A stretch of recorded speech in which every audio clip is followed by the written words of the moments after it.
The Hogwarts Legacy release date is apparently not in doubt now. I had my own doubts. I thought there was going to be a Hogwarts Legacy delay, but we now have a leak, accidentally, I think, from Amazon. And if you compare what they're doing with this particular product with what they're doing with another product, it really starts to line up for a Hogwarts Legacy release date this year in 2022. We recently covered this. I thought, no, it's getting delayed. I'm going to break it all down for you right here at the beginning so you don't have to go searching for all the information. And then I do discuss it with the live audience. So if you weren't here, hit subscribe and the bell button. That way you can be here for the live discussions. This one should be fun. I've been writing up great questions for the discussions and the longer form portions of the stream. That way we can kind of keep the conversation going. So looking forward to discussing Harry Potter with people today, but let's take a look at this update. This is a Reforge update. The Hogwarts Legacy release date has been potentially leaked by Amazon, and this is promising for those who thought maybe the game was going to be delayed. We still do not have an official release date for Hogwarts Legacy, but this is actually looking very promising. If you like these quick uploads, hit subscribe and the bell button so you don't miss the uploads, and also consider checking out Reforge Gaming, where I stream live. So GameRant.com had the following to say: Amazon updates have a placeholder on the actual piece of merchandise for Hogwarts Legacy, and it's likely pointing to a launch of the game. There is still no official release date for this game, which was causing many of us to get a little bit concerned as we get closer and closer to December, November, which is kind of the holiday era where we expected this to land, because they continue to say holiday of 2022. According to GameRant.com, Hogwarts Legacy is one of the most anticipated titles set to release this year, but alongside other major releases like God of War Ragnarok, it is currently the only major title without a release date. Avatar: Frontiers of Pandora was another highly anticipated holiday title, but Ubisoft recently announced it was being delayed, a pretty significant delay for that game. With the time between now and the holiday season dwindling, some fans have been understandably worried about a potential delay for Hogwarts Legacy. Then this leak happened, and it points to an early December release date. Warner Brothers Interactive and Avalanche Software are full steam ahead for Hogwarts Legacy release, is what it seems. A recent leak seemingly specifies the release date for December the 6th, which is believable for a number of reasons. So there's a lot of things behind this. Why is this December 6th date believable? So what exactly happened? So Amazon had Hogwarts Legacy with a placeholder of December 31st. That's not uncommon when you're going to land in the fourth quarter of a year. The last day of the quarter is the placeholder date. We recently saw this with God of War Ragnarok, switching from a placeholder date end of September to end of December. So this is very common. This is not unusual. There was a Hogwarts Legacy art book titled The Art and Making of Hogwarts Legacy, exploring the unwritten wizarding world, and it had its updated release window. Okay, it changed from December 31st to December the 6th, which is a Tuesday. Now, why does this date change matter? Not only is changing the date seemingly like, hey, this is when this is coming out, but it's also moving from the end of the quarter to a specific date, and it's on a Tuesday, which is typically when games release. Tuesdays and Fridays are the more common release dates, so this is landing on a Tuesday, which is a pretty unique launch date for a book. There's also another WB game doing the same thing. According to Game Rant, the real kicker here for December 6th being Hogwarts Legacy release date is actually Gotham Knights. The other WB game already has a release date, and its art book releases on the same day. In other words, it would not be surprising for Warner Brothers to be repeating the same tactic. Basically, we're going to have a release date for the book, and it's going to be the same release date for the game. This means that an update should be coming very soon, which many of us were anticipating when we looked at the God of War Ragnarok release date announcement and its release date. We thought, hey, August is probably when we're going to finally hear about Hogwarts Legacy release date, as opposed to just continuing to wait. We are going to be obviously covering that when it happens. Over on Reforge Gaming, we'll post an update here on Reforge updates. Hogwarts Legacy is set to release holiday 2022 for PC, PS4, PS5, Switch, Xbox One, and the Xbox Series X. They left out Series S in this list, but we know it'll be landing on the S because it's landing on the Switch, so it's certainly not going to have any issues running there. As always, if you like these quick updates, be sure to hit subscribe and the bell button. Check out Reforge Gaming where I stream live, and I'll see you in the next video. And I'll see you guys right now. I have to give a little bit of like a wait and a pause there on our videos now. I can't just immediately start talking. I have to give like a teeny second of breath there because we're now streaming on NVENC, which has been significantly better. And it lets, helps my computer stay cooler, but it also means the recordings like stop instantly when I'm done. So I have to like give like a little teeny breath there or it'll fiddle with the recording. So good morning, good afternoon, and good evening, guys. Make sure you're on live chat. Make sure you have smashed the like button. We've made it all the way to Friday, and I've got a great day for you. We're going to be kicking back and having a relaxing day, just talking Hogwarts, talking Harry Potter. I've got some great discussion questions for you guys this morning about this particular world and game. I think it could be a very, very good discussion. Make sure and give us those first 100 likes very, very quickly. We will not be having the Reforge Roundtable today, which means I just get to hang out with the members a little bit longer. Mike, 30 and So Gaming, had something already, and it was going to be me and Ginger, and then Ginger had something come up. So typically now, going forward, that Friday time slot, we're going to be doing the Reforge Roundtable at 2 p.m. Eastern instead of 3, and that time change will take effect next week. So just make sure, excuse me, make sure you are subbed to the channel. Make sure you have alerts turned on and you're in the Discord so you don't miss any of that. Did my gifted subs get taken? Did it charge you, Hellfire? I feel like this happened with you last time as well. Let me go and look at membership count. I don't know what it was yesterday. We're at 1328, and so I just don't know. I'm seeing people who got memberships yesterday, but I feel like these are all of the people. Yeah, these are all of the people that got when I was live. So I don't know. They told me they auto-distribute Hellfire as long as one gets taken during the stream. So the fact that no one took it, we're over 1,300 members, by the way, guys. Now we could honestly hit 1,500. We're getting real close. As long as we hit 1,500 one time, my wife has to go back into Elden Ring. So we just need to hit that. Every time we hit 1,500 in a month, I'll do that. Clayroda Derp. Clayroda Derp, thank you so much for gifting 5 members, starting the stream off strong. Ryan Miles Montov, Mr. Arceus, Steven Estes, and Heis, thank you guys so much for being here. You've all been gifted members. Make sure you get into the Discord. Make sure you are plugged in there. That way you don't miss out. I didn't make you coffee. Oh my gosh, I'm so sorry, babe. 4 scoops, leveled off, watermark on the red thing. I am sorry, babe. I didn't make Madam coffee, guys. I am in the doghouse. I'm really sorry, Mama. I was really hungry this morning, and I made my. She said, "Why?" I was a little hungry this morning. Okay, we had therapy at a date night, so I was hungry. I was like, I'm gonna make myself a breakfast sandwich.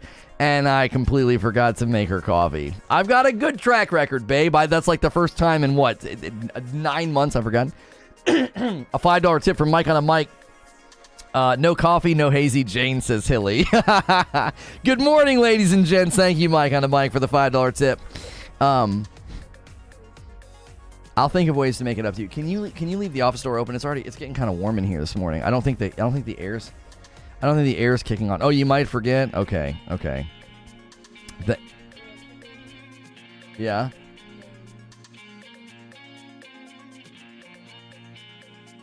There you go. Good morning in chat, Fail. Gonna need tips to buy his way out of the doghouse. Yeah. Guys, Guys, I need gifted members and tips to get out of this one, okay? Help me out here. The only thing that'll make Madam happy is a 1,500 member milestone and her going back into Elden Ring, so get to work. We need 17 more likes. 17 more likes. Let's get the first 100 likes really, really quickly. If you guys are just tuning in, let's do a fun poll. Let's do a fun poll to kickstart the discussion. We did this the other day. Hogwarts Legacy houses, which one would you choose? Like, which one would you choose, or which one do you want, right? We have Gryffindor. I have to make sure I spell Gryffindor right, or I'm going to absolutely, I'll get murdered. Okay, I got it right. It's the Y that I always forget. Okay, Gryffindor. And then, is it Slytherin with an I? Yes, it's with an I. Okay. Slytherin. The other two are pretty easy. Ravenclaw and Hufflepuff. Hufflepuff literally sounds... I put Hufflepuff. Hufflepuff is a very, very different... very, very different house. It would have a lot of buff guys in it, and they all dress really nice. Gryffindor, Slytherin, Ravenclaw, Hufflepuff. Let's see where this lands. Which house would you choose? That's my first discussion question of the morning. It's related to my second discussion question of the morning, so choose your house wisely. My second discussion question is going to be about Hogwarts Legacy gameplay, and that is going to be related to the houses. I did the little test the other day, and I got Slytherin. Oh, is it Slytherin with a Y? I Googled it. The frickin' what? Welcome to Slytherin. Oh, there's a bunch of websites that I guess intentionally misspell it.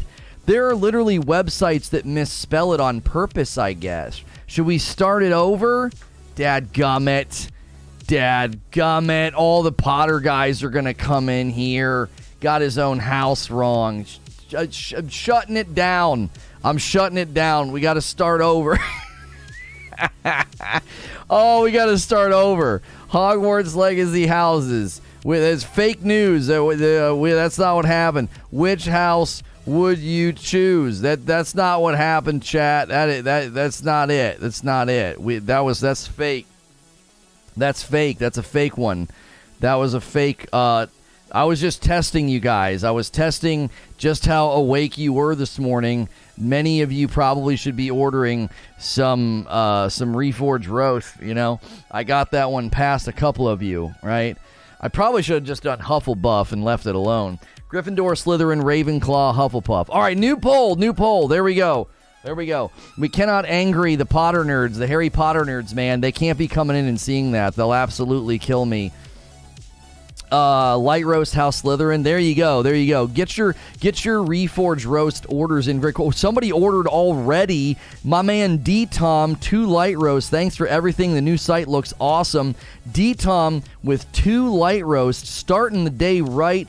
Guys, we've gotten some gifted members. We've gotten some coffee. We got a poll going. Let's have a great day. If you're just tuning in, Hogwarts Legacy release date is the discussion today. There was a leak. There was a Hogwarts Legacy leak that is pointing to December the 6th as the Hogwarts Legacy release. This is because an art book had its placeholder date moved from December 31st to December the 6th, and many people are saying, hey, that's a Tuesday, that's launching same day as the game, because another Warner Brothers game, Gotham Knights, is doing the exact same thing. Yo, what's good, Cat? They are releasing an art book in the game on the exact same day. No coffee, spelling wrong, and you got a stain on your shirt. Lono, you're a mess, and we love you. Do I actually have a stain on my shirt? Oh, you just totally got me. Nice job. No, is Talika here? Talika, I wasn't sure if I was allowed to wear this shirt anymore. As an act of shame, should I have just gotten rid of it after you completely trounced me on the members' night? But I decided to be brave, to put on a brave face. And tell everybody I'm fine, and to wear it anyway. Yo, good morning, feed. I see you in the chat. I see you in the chat, my friend. Thank you so much for being here. There it is, the link in chat. If you want to get this Mario Kart shirt from the video game collection at 80s Tees, always remember when you go to 80stees.com to use my code LONO for 30% off. I applaud the braveness. Thank you. It was very hard for me to do this morning. You know, it took a lot of bravery, took a lot of courage. I mean, I didn't write a twit longer, but, you know, I was just trying to be brave and be courageous. So take the poll at the top of the chat, guys. House arthritis, house Tylenol, nerd mother. Nerd mother with the, I guess we would call those mom jokes, right? Those aren't dad jokes. Those are mom jokes. Hogwarts Legacy houses. Which house would you choose? Slytherin is actually beating Gryffindor, and Ravenclaw is shortly behind. This is actually not where I thought it would go. Make sure and take the poll at the top of the chat, guys. Let's see if we can get enough votes to turn it. I want to see 500 votes on the poll. I want to see 200 likes on the video. We definitely could have 200 likes right now. Let's hit 1,400 members today. We hit 1,300. We did a big members push at the end of the stream when we went to members only, and we brought a bunch of brand new people with us. So that was really awesome. So if you want to hold out and wait for that, you can as well. We'll be taking a look at the No Man's Sky Expedition, and I'm a big dum-dum, and I didn't move my PlayStation 5. I'll have to do that again. The twit longer jabs. Oh, I absolutely love taking jabs at that entire thing. Yeah. So brave. Really? It feels like the opposite, but anyway. Gryffindor is like choosing Mario as your favorite character in a Mario game. Hey, wait a minute. I actually think I would choose No, I think I would choose Yoshi. I would. Ravenclaw is clearly the coolest name of the choices. I actually think Ravenclaw is the cooler name. Yeah. Gryffindor kind of sounds like, I don't even know. It sounds like a carpentry company, you know. Here at Gryffindor Carpentry, we'll frame your doors and get your wood looking straight. Can't have crooked wood. Anyway, Ravenclaw is like announcing you want to be a school librarian. Well, yeah, it sounds cool, but obviously Potter nerds are going to be like, no, you don't want to be Ravenclaw or Hufflepuff. Like, Hufflepuff's like doe-eyed, animal-loving, you know, horse whisperer. You know, and the Ravenclaw are like book nerds, and Slytherin, they're like the leather jacket wearing rebels, and then Gryffindor is like the cool club, right? Gryffindor is honestly kind of becoming, I honestly think Gryffindor will be lowering in popularity as time goes on. I think people just don't want to go with the, as somebody said, it's like choosing Mario, right? Hold on a dad blame minute here, says Talika. All right, the gifted members are no longer at the top. Just subscribe to ask what kind of clickbait title this stream has. It's not clickbait, my friend. I opened the stream with a 5-minute opener and description and breakdown of why we have a very good Hogwarts Legacy release date. It's looking very likely to be December the 6th based on what WB did with Gotham Knights, an art book launching on the same day as Gotham Knights. Recently, a Hogwarts Legacy art book had its placeholder date on Amazon switched from December 31st to December the 6th, and the game has the same holder date, December 31st, which will then likely get moved to the 6th, and that's a Tuesday. It's a pretty good... I don't run clickbait, man. I don't. Like, this was a good story. I thought it was well argued, well observed, and it's a very likely release date. We just covered delay rumors, and I thought, let's circle back. Let's circle back and talk about, no, it looks like it's actually coming out in December. The GTA VOD from yesterday was top-notch. I'm so glad to pay a membership. I was re-listening to it, and I was really, really glad how it went. I was very pleased. I really was. Donut left a really nice comment. He usually kind of critiques my argument style, and he's like, if you would have just done this, your argument would have been better. So he actually critiques how I argue. He doesn't actually argue with me a lot of the times. He critiques the argument style, and he was like, bro, you were on top of it. He's like, this was an excellent stream. I have no critiques. So I was like, I got a persnickety fan who had nothing to say. I was like, we put on a good show if somebody says that. So I only choose Slytherin because of the Slytherin companion. Snoop Dogg is Hufflepuff. House Gryffindor is bravery. Ravenclaw's intelligence. Hufflepuff is empathy. And Slytherin is ambition. Okay, well, yeah. Slytherin chat. Yeah, Slytherin. I took the official quiz the other day, and I got Slytherin. I got a frickin' swan, white swan for my stupid Patronus. It might as well be a goose. I will never use it. Donut's paragraphs can be epic. One of the highlights of the comment section. Donut has left good comments before. Anytime it was about From Software or Elden Ring, I would pin his comment. He had really good things to say a lot of the times. But why aren't you choosing the Badger House? Yeah, Hufflepuff is pretty cool with that badger. It is. That's actually pretty dope. Yeah. Why did they get the badger? Hufflepuff doesn't sound like a badger. It sounds like it would be like a cuddly little hamster or something. You know what I mean? Hufflepuffs unite. Oh gosh, Barrier.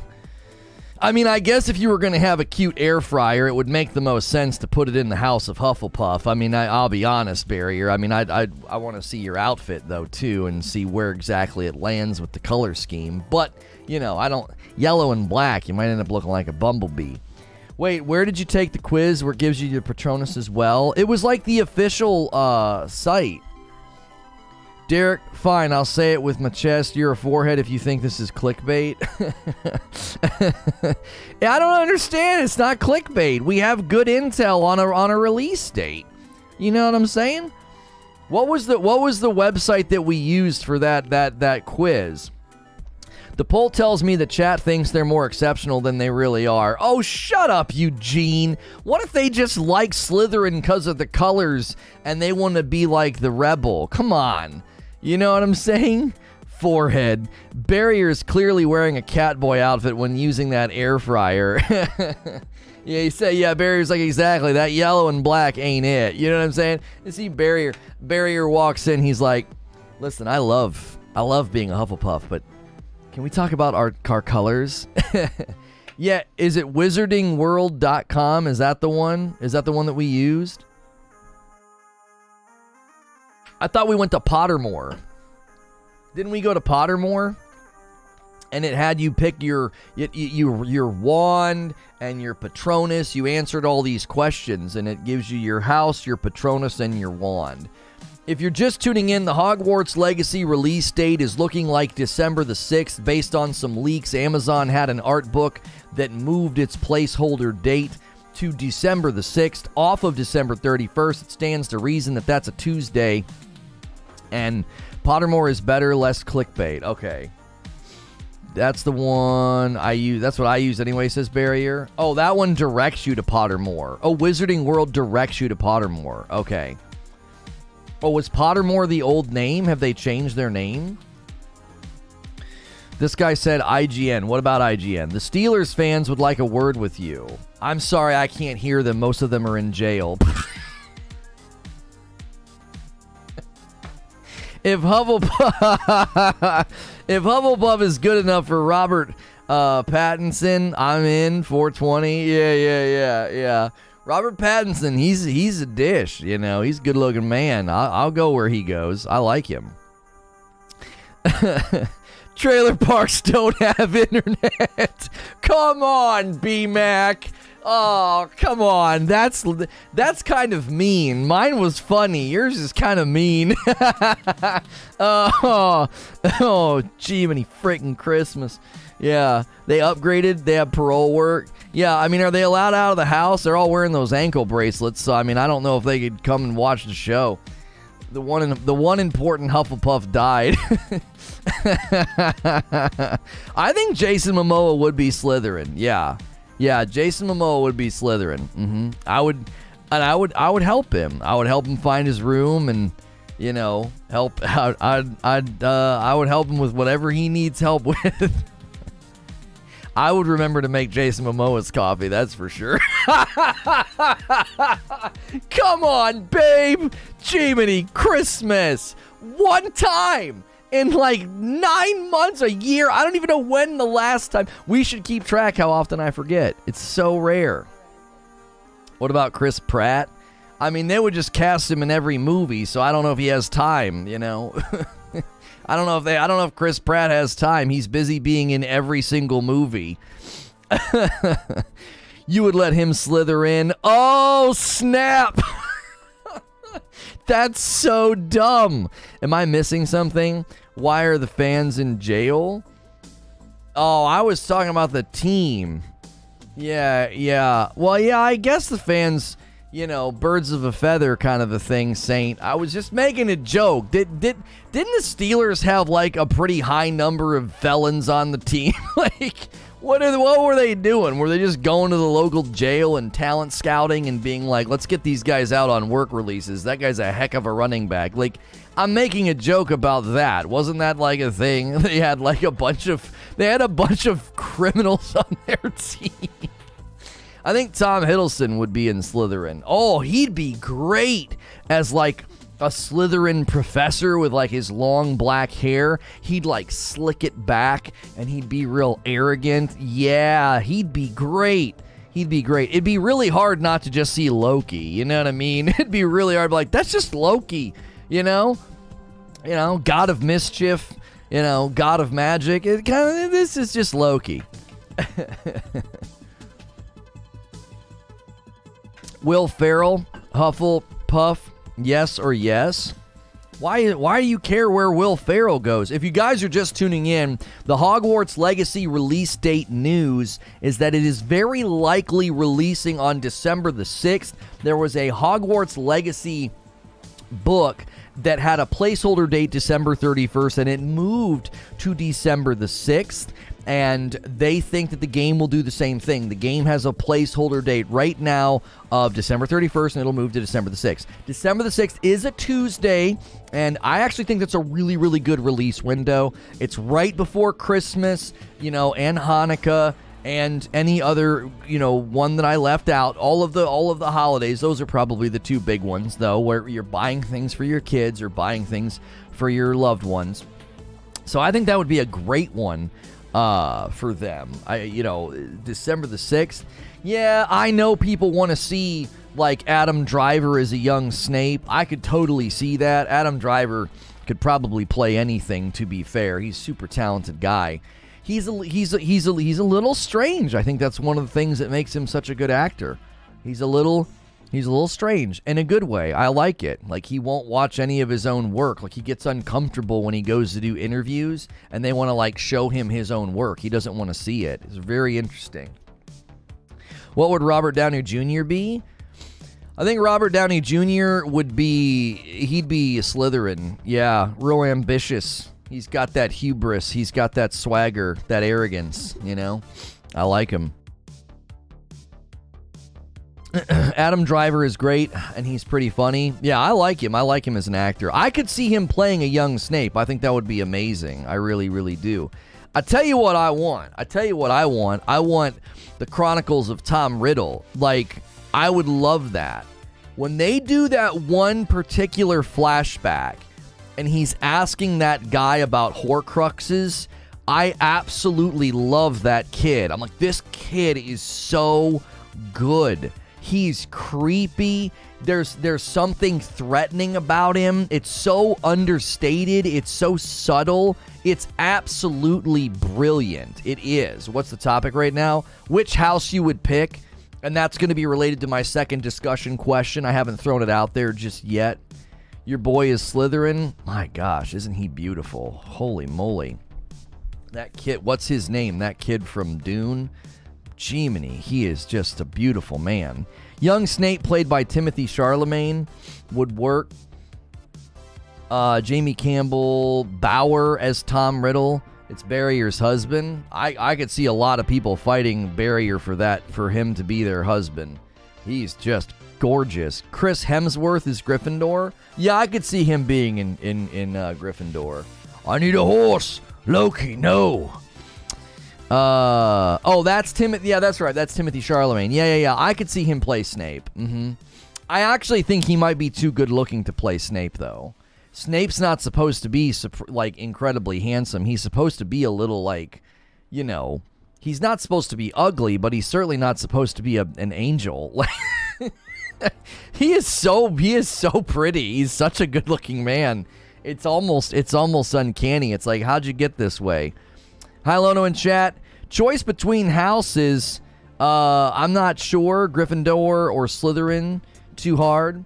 Yeah, he's supposed to be more gothic, like goth-like, you know? He's not supposed to be like, oh, you made yourself an iced coffee. Why are you acting sad? Can you stop it? Is it good?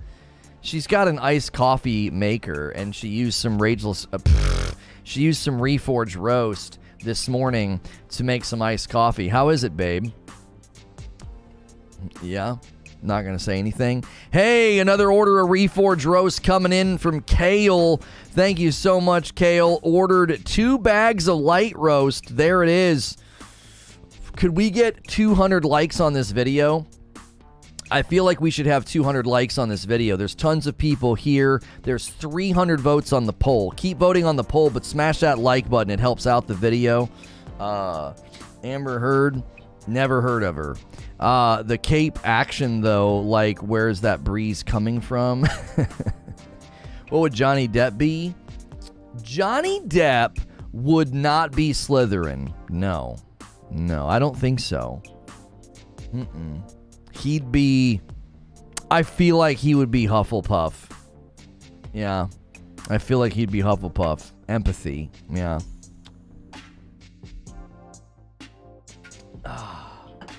Did she use light or dark? She used dark.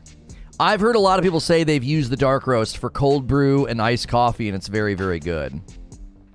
Captain Jack Sparrow's Ravenclaw?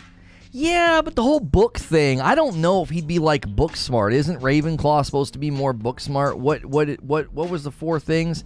Ravenclaw's intelligence. I don't think so.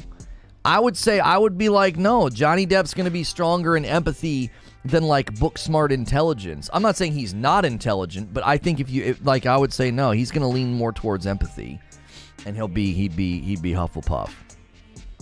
You use the dark roast for cold brew? Maybe Gryffindor. Gryffindor is all about bravery, you know. What are you doing?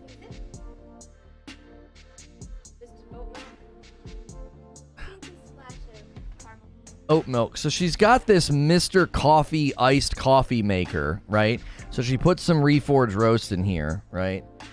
Oh, people say Captain Jack Sparrow would be Ravenclaw. I ain't talking about Captain Jack Sparrow. I'm talking about Johnny Depp. Yeah, see, that's good.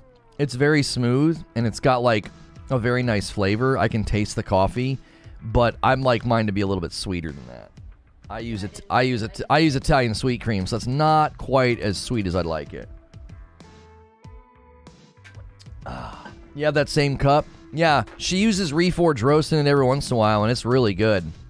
Gryffindor have no filter. They just go for it. If Harry was a Slytherin, would he have done anything? I'm not sure what you mean. I wish they wouldn't have went so comedic with Thor at first. Oh, I like that they went comedic, but I've heard they went a little too comedic with the recent movie, but I don't want to talk about it. That's way outside. Chadwick Boseman would be Gryffindor. Bravery? Yeah, I think so. Captain Jack Sparrow's Slytherin, not Ravenclaw. Johnny Depp's Hufflepuff, not just for empathy, but also eccentricness.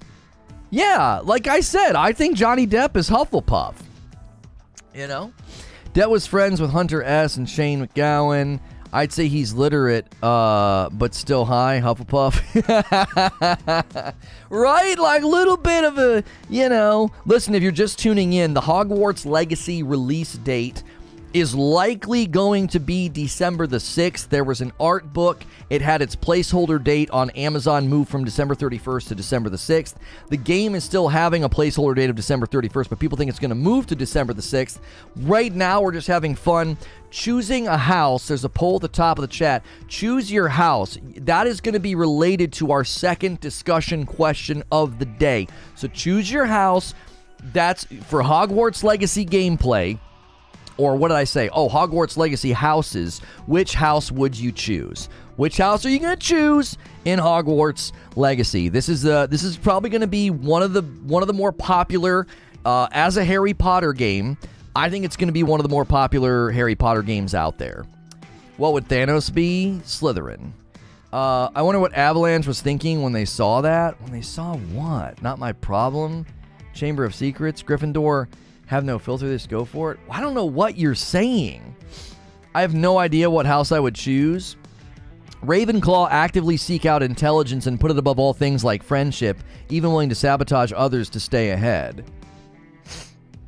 Oh, the book on Amazon. Wait. I wonder what Avalanche was thinking when they saw that. Oh, when it got moved? But that's the thing. These sorts of things happen all the time. It happened with God of War Ragnarok. The release date just gets it just gets shuffled. Somebody somewhere says to do it. Ravenpaw, Hufflepuff, bunch of losers. Oh, don't be mean. What happened just got here. There was a Hogwarts Legacy art book, and its placeholder date got moved on Amazon. So everyone's saying that the Hogwarts Legacy release date is going to be December the 6th. Ganks with 17 months of membership, and it's a tier 2. Did you guys forget Johnny Depp was originally cast as Grindelwald? Grindelwald would have been Slytherin. Yeah, but he's an actor, so that's not what we're talking about, Ganks. Thank you, Ganks, for almost a year and a half. That's a great milestone, and it's a tier 2. Guys, if 30 more people upgrade from a tier 1 membership to tier 2, okay, tier 2 members get guaranteed access into community game night. We let you in first just in case it's very full. You might get codes to games in the VIP room in the Discord. And if we hit and if we're maintaining 100 tier 2 members, I will start uploading videos just for tier 2 members and above of me playing really tough games that you guys submit. I'm not going to stream it live. I'm not going to do it for very long, but it'll be funny little videos of me playing really tough games just for tier 2 members and above. But I'm only going to do that. I'm only going to put myself through that if we can get to 100 tier 2 members. We need like 30 more people to do it. We're slowly getting people to switch over. Also, if you're not a member, consider becoming a member. Click the blue join button. It's $5 a month. We do members content every day. And tonight is members community game night, 8 p.m. Eastern. We're playing Fall Guys. Be here. Let's get a bunch of gifted members today. Let's go for like 1,400 members. If we hit 1,500, my wife has to go back into Elden Ring and fight that boss in that was it a dungeon? It was one of the dungeons. So make sure you're here tonight if you're a member. Make sure you're in the Discord. That's the best way to not miss out on content, is to be in the Discord. And please, we need 9 more likes. Let's see those likes. I just finished the quiz. Hufflepuff, Rottweiler Patronus. Oh, that's a dope Patronus. Spruce Wood and a Unicorn Core, 11 and a 4th. Hard Flexibility 1. There you go. There you go. Yeah, I was happy with getting Slytherin. I was not happy when I got a White Swan Patronus. That was very disappointing. I really want to see the map and Hogwarts traversal fleshed out more. My biggest fear is that the game will be clunky moving between places. I know I'm probably going to love it for subject matter. Why do you think it's going to be clunky moving from between places? Like, I've seen a couple of the clips, and I think it looks really good. Right? Yeah, it's a freaking goose. It might as well be a dadgum goose.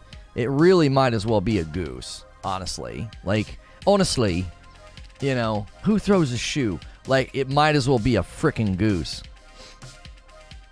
Your Patronus was a white goose? It's a white swan. It was a white swan. Yeah, let's do this. Let's do, yeah. Let's do this. Star Wars, and we'll do Jar. Yeah, we'll do that. We'll do that. Yeah, I forgot to push this one out. Save that. So we do shorts, but they don't hit your feed. If you guys don't like shorts on YouTube, it's those like real short game. What am I trying to say? It's those real short videos. We do not hit your feed with them. If you don't like them, they're kind of like the little Vine videos or little jokey videos or whatever. We pull out really funny clips from the streams and we upload those. Now, I don't hit your sub feed with them, but if you use the mobile app and you see those shorts, make sure and give them a little bit of love. Give them a like, give them a comment, give them a ha ha ha or whatever. And I got one today. It's the truth about Jar Jar. But we're not going to talk Star Wars. We're talking Harry Potter game. Well, it's one of... I don't know about you guys, but the last Harry Potter game I played was the Lego one, and I didn't like it. I thought it was lame. I'm calling it right now. Y'all are going to get dusted in Fall Guys tonight. Troll, I will frickin' bury you, bro. No, I'm not joking. I tried to keep it. I tried to keep a straight face. Your Patronus was a wolf? I'm so jealous. A wolf would have been so much cooler than a fricking white swan. It's basically a big goose. Imagine having a white swan Patronus. Just imagine. Somebody has to have it, Hilly. Somebody. Listen, honestly, it would probably surprise people. They'd be like, here comes that Slytherin guy, Lono. And I'm like, Expecto Patronus. And they're like, it's a swan. Are you kidding me? And then it would like get really angry and crazy and like peck their eyes out. You know, their ankles.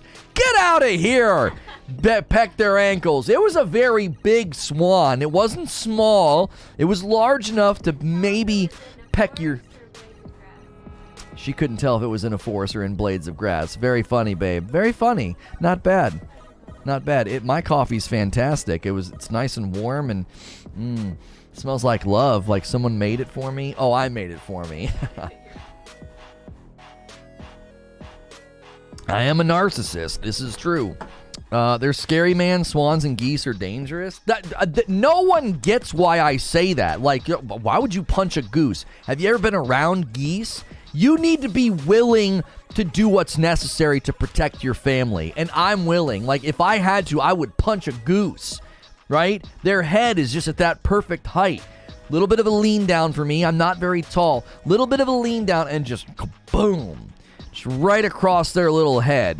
It literally looks like a T-ball stand just waiting, you know? And if one of them wanted to get froggy with me, froggy, get it? Well, that doesn't really work. They're birds. But if one of them wanted to get froggy, wanted to get jumpy, like, all right, we're going to go. You just hissed at my kid. You know? Now you have no idea who your parents are. You forgot your middle name, and that's your fault. You brought this on yourself, goose. Right on the pecker? No, I'm not hitting them there. If you're just tuning in, holy frick, I feel bad for anybody that just tuned in for that. Hogwarts Legacy release date. That's what we're talking about. Apparently, the Hogwarts Legacy art book had a placeholder date on Amazon of December the 31st. It has been moved to December the 6th, and they are saying this is very likely that the game will launch on December the 6th. That's what you get for your goose punching and theft.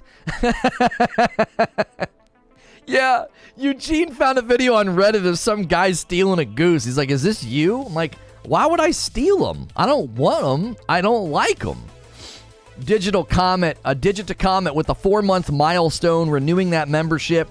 I got 12-inch oak wand with the Phoenix core, Field Mouse Patronus, and was placed in Ravenclaw.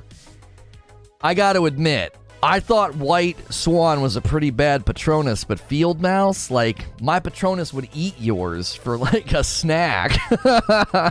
I mean, mine is lame, but yours is literally a mouse. A field mouse. Oh, you got a husky, menacing mommy. My daughter would be so excited to get a husky as a Patronus. It's like her favorite animal right now. She's, like, obsessed with huskies. She has a husky calendar. She really wants one. She loves them. We have 2 white swans in front one of our offices now. When I drive by, I say hi to Lono. You named one of them Lono. Yeah, that one there, that's Lono. Yeah. He talks more than the other one. Oh, the Lynx. That's a good one, Sven. Gryffindor and Lynx. That's not bad. Yeah, go to Pottermore.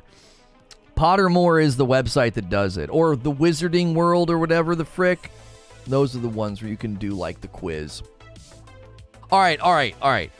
We're getting close. We're getting close to the 45-minute mark here. Tons of viewers, tons of fun, tons of great discussion.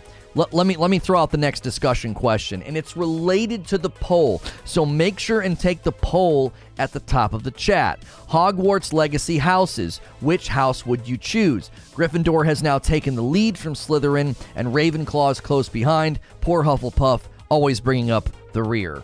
All right, but take that poll at the top of the house. It's related to my next discussion question. We've been staggering discussion questions to keep us on subject and to have a great time whenever we're discussing a particular game. And today we are discussing the Hogwarts Legacy release date. It's the newest Harry Potter game on the horizon, and I want to know what you think about this. Do you anticipate replay value in changing your house, your wand, or your Patronus? Does that feel like something that you would do, or would that feel like completely starting over, maybe betraying your sort of what you think you are? Because I feel like people take it kind of personal. They're like, no, I took the quiz, the sorting hat did thus and so, this is my house, this is my Patronus, this is my gun, this is for fun. Like they, they take it pretty serious. So the question would be, do you see replay value? Like, would you go back in and play the game again and try to switch all those things up? Or would that feel like that's not really in the spirit of Harry Potter? It would be dope if they allowed multiple New Game Plus playthroughs and you could select a new house. Matthew says, yes, I plan on doing Slytherin, Hufflepuff, Gryffindor, and then Ravenclaw in that order. I love Harry Potter fans. I do. You guys, I feel, am I wrong in this? I feel like Harry Potter fans are really wholesome. They're like, I don't feel like I've seen a lot of, is there toxicity in Harry Potter fandom? I mean, there's toxicity from outside of Harry Potter fandom because everybody hates JK now, but like, is there toxicity within the community? I always feel like everybody's always so wholesome. Maybe I'm wrong. This is what I got. So Sorcerer got Gryffindor, a Rhinoceros Patronus?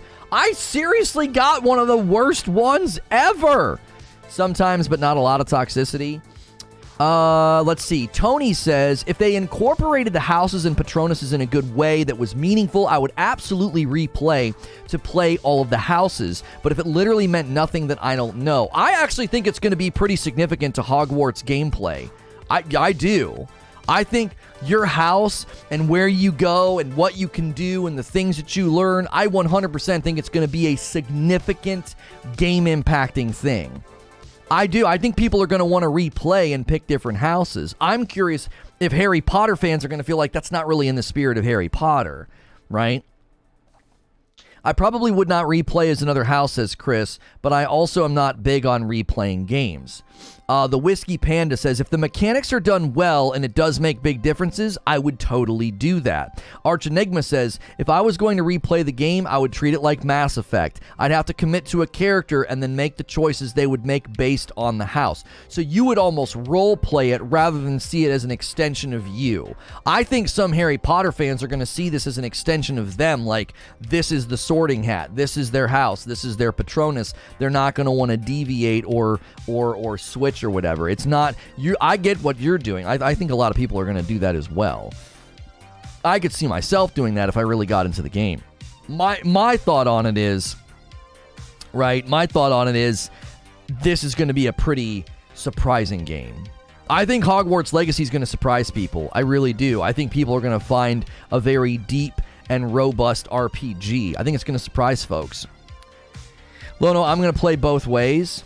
I mean, you do you, boo-boo. That's the way to do it. I think most Harry Potter fans would go with their house, whereas I think more gamers would replay the different houses. You know, that I actually like the way Christina phrased that. I actually think that's kind of the way it'll break down for people. Really hardcore Harry Potter fans are going to be like, nah, man, this is it.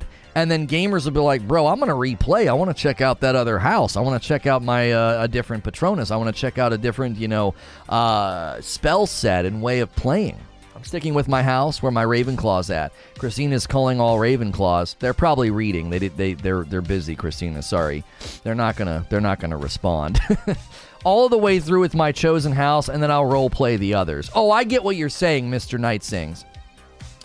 Ghost Dragon says, hey, I got a membership yesterday. Don't know from who, but I appreciate it. We went on like a pretty big gifted membership spree yesterday, a little bit of a gifted train, because we wanted to get a ton of people in. Don't forget, if you are a new member, you really want to make sure you're in the Discord. The Discord server is a great place to hang out, especially when I'm not live. You can talk with the community, hang out, you won't miss content. Tonight is community game night. I want to see a huge turnout tonight. I want to have full games of Fall Guys. That's what we're playing. Fall Guys is free on every platform. I don't care if you don't like it. We do private matches, and it's hilarious. So get it installed and come hang out tonight. I'm drinking. I'm laughing. Hilly will be co-hosting with me. It's going to be a riot. I think the hardcore fans will want to play every house at some point if they can't explore areas without being in those houses. That's a good question. I want to play as Dobby.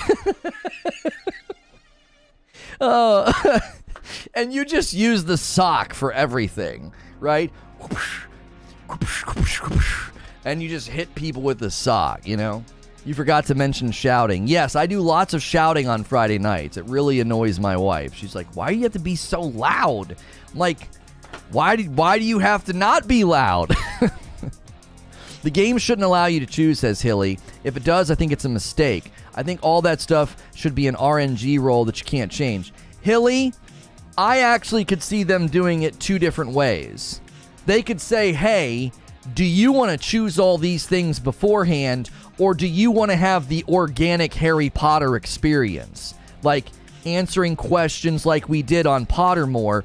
I bet you they do it both ways. What do you think, chat? Do you think they're going to just let you choose?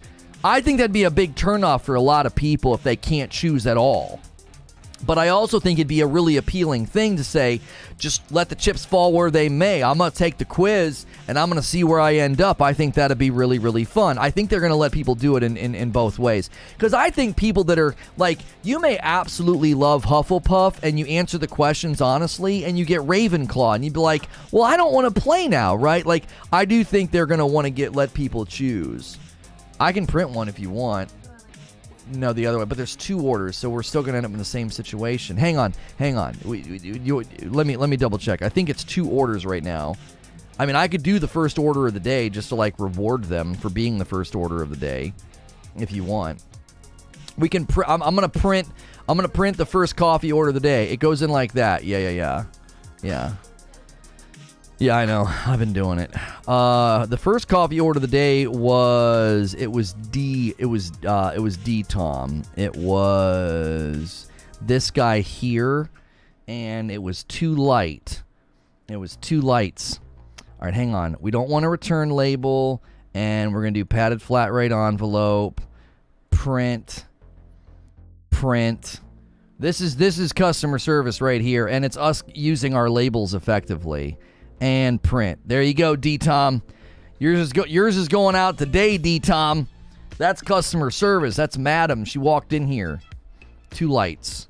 2 light roasts for D-Tom. D-Tom!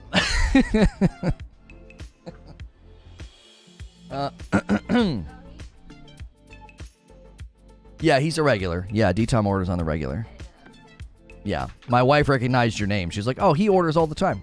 Hey, Lono, don't you live in Eastern Kentucky? Just heard about flooding. How are you? We're in Louisville. We're in... 2 lights. 2 light roasts. Yeah.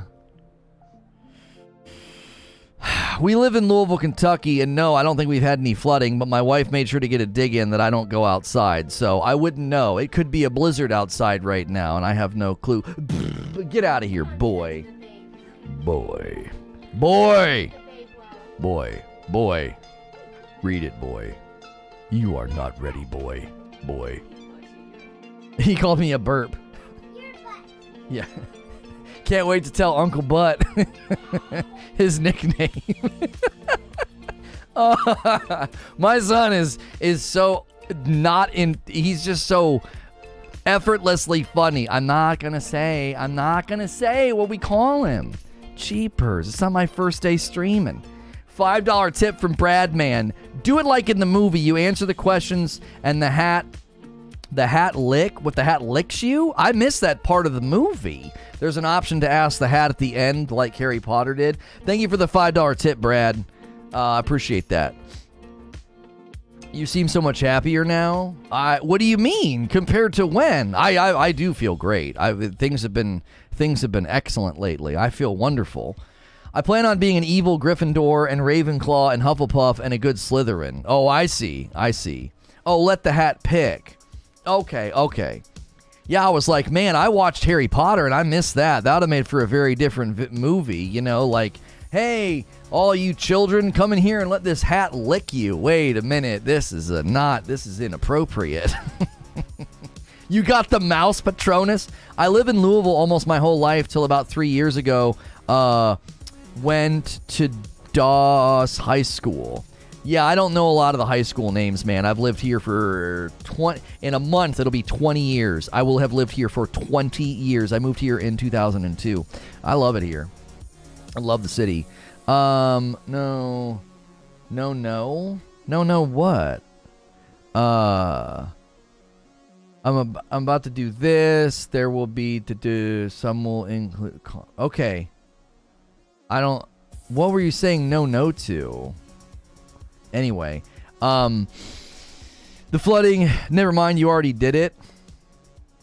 Oh, I mean, I was just doing, wait, did D-Tom have, is that going to be happening? I won't be printing anything for that, right? The flooding in eastern Kentucky, Louisville. Oh, Louisville Central. It's really bad too, like historically bad. Yeah, I've heard about that. I've just, we're in Louisville, so we don't get it. There's a place near us that does it. If we go to this park every once in a while, they do like a light up thing, a Christmas thing, and a Halloween thing. It's called I forget the name. It's Brown Park. It floods there all the time. Trying to save you some labels. Oh, it's fine. We literally needed to print. Madam had she was getting the coffee ready to go out, and she had a label that wasn't used, so we just printed D-Tom. How many, what kind, what roast, who's it going to? What? I just recently joined. I'm wondering if I missed anything from the stream. I'll give you a brief recap. If you just tuned in, the Hogwarts Legacy release date is looking like it's going to be December the 6th. And it is because there was a Hogwarts Legacy art book. It had a placeholder date of December the 31st. It got moved to December the 6th. And people feel that the exact same thing is going to happen with the game. This is likely going to be the most popular Harry Potter game to date. So there's been speculation about a delay and some other things. So right now, what we're discussing, I've been throwing out topic discussions and questions. I had everybody take the poll at the top of the chat. Hogwarts Legacy houses, which house would you choose? Gryffindor, Slytherin, Ravenclaw, or Hufflepuff? Gryffindor is winning by a small margin, and then Slytherin and Ravenclaw are basically tied for second place. And the question that I asked people was, do you see there being replay value in going back through the game with different houses? Changing everything up. We're also asking the question, do you feel the game should just RNG it up? Like, you put in your questions, you answer this and this, and the hat chooses for you, or do you let people choose their house? I think they need to give people the option to do both. Like, there are going to be people that just want to roll the dice and see where they end up, but there's also going to be people that are like, I don't want to do that. I want to choose. Who is their enemy? Look at the force of Divinus, perhaps. What they have to gain. Feels like it may be too close to the last episode. Had family surprise us with a short trip.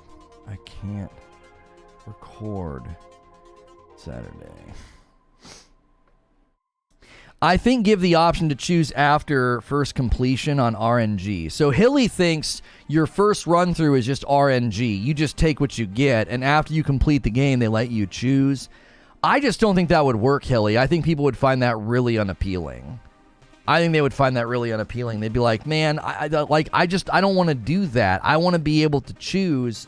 Like, I like what you're saying for me and for people that want to do that, right? They want to just have that random Harry Potter feel, but I think a lot of people would be really annoyed by that.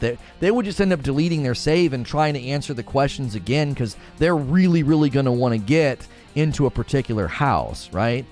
That's not how the Sorting Hat works. Yeah, I would imagine most people are going to be able to get into the house that they want purely by knowing how to answer the questions. You're assuming people want to play through multiple times. Yeah, a lot of people might not want to play through multiple times. They might be like, no, I want to play through once and I want to be Ravenclaw, you know? Screw them. Like 1 billion people are going to buy this, says Hilly. Do you think we'll be going to Diagon Alley to get our wands, books, and other school supplies? I think so.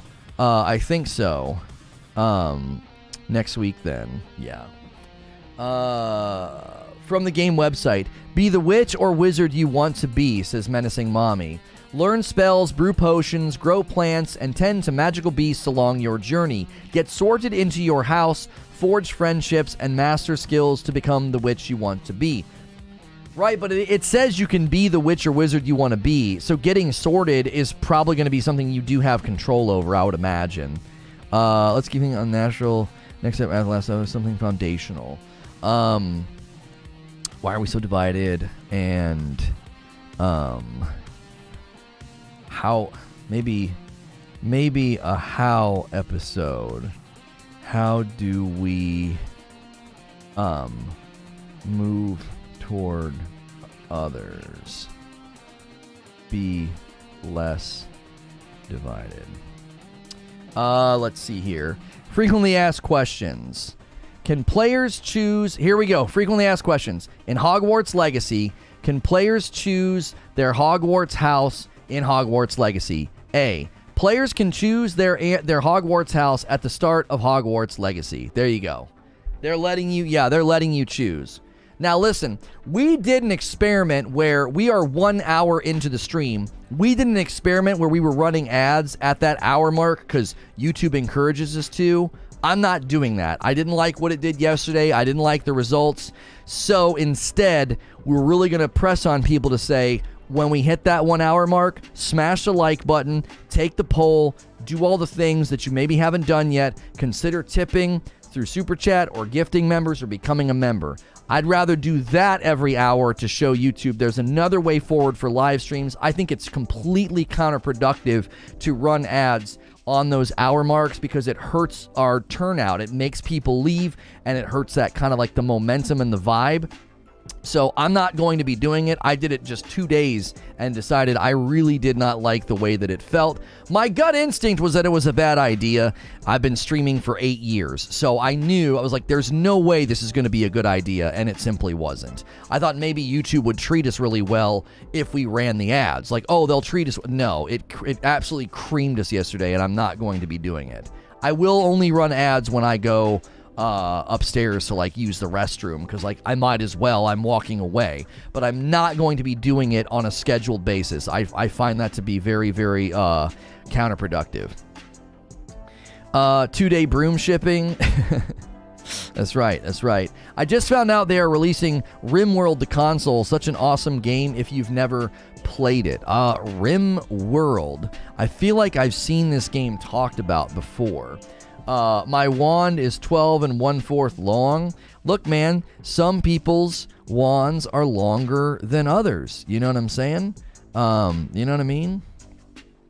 Maybe how do you move toward others? Be less divided. RimWorld is a colony sim base building survival strategy game.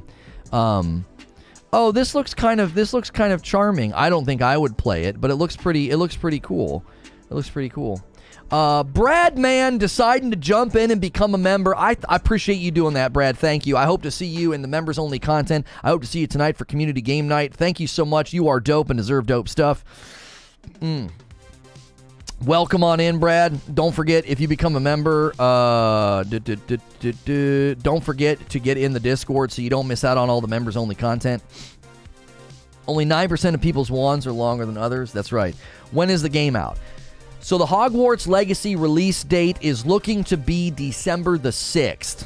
Okay, there was a Hogwarts Legacy art book. It had a placeholder date, December 31st on Amazon. It got moved to December the 6th. That's a Tuesday. That's a common day for release dates. And people are like, I bet you the Hogwarts Legacy game is getting moved to that date as well with its release date. There's another WB game that did the same thing. Gotham Knights has an art book and the game releasing on the same day. So people are anticipating that sort of being the release date for the game.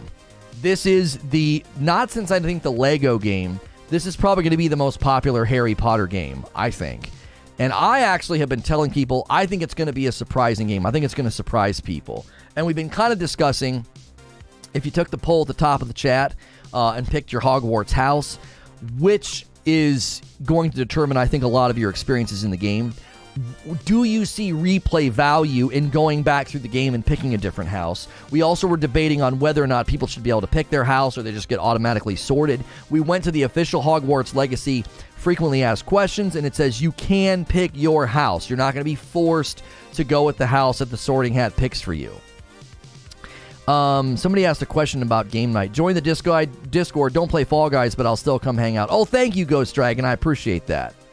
I remember playing a Harry Potter game on the PlayStation 2. It was really fun. Open world, you could explore all of the castle. I think it'll be one of the most high-selling games ever.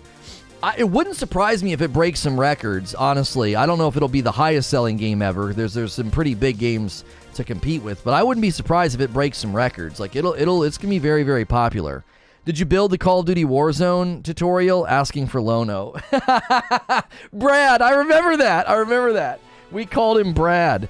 That was the birth. That was the birth of hijinks, Hilly hijinks. That was the birth of doing hijinks with Hilly. Oh my gosh. That was so funny. That was one of our funniest bits, and it was totally accidental. It was totally accidental. Oh man. Those records are getting annihilated. Some wands make a magic goose. Oh, shut up. I think the potential for replay is based on the house in the world. The question of whether or not they built reasons for it into the game.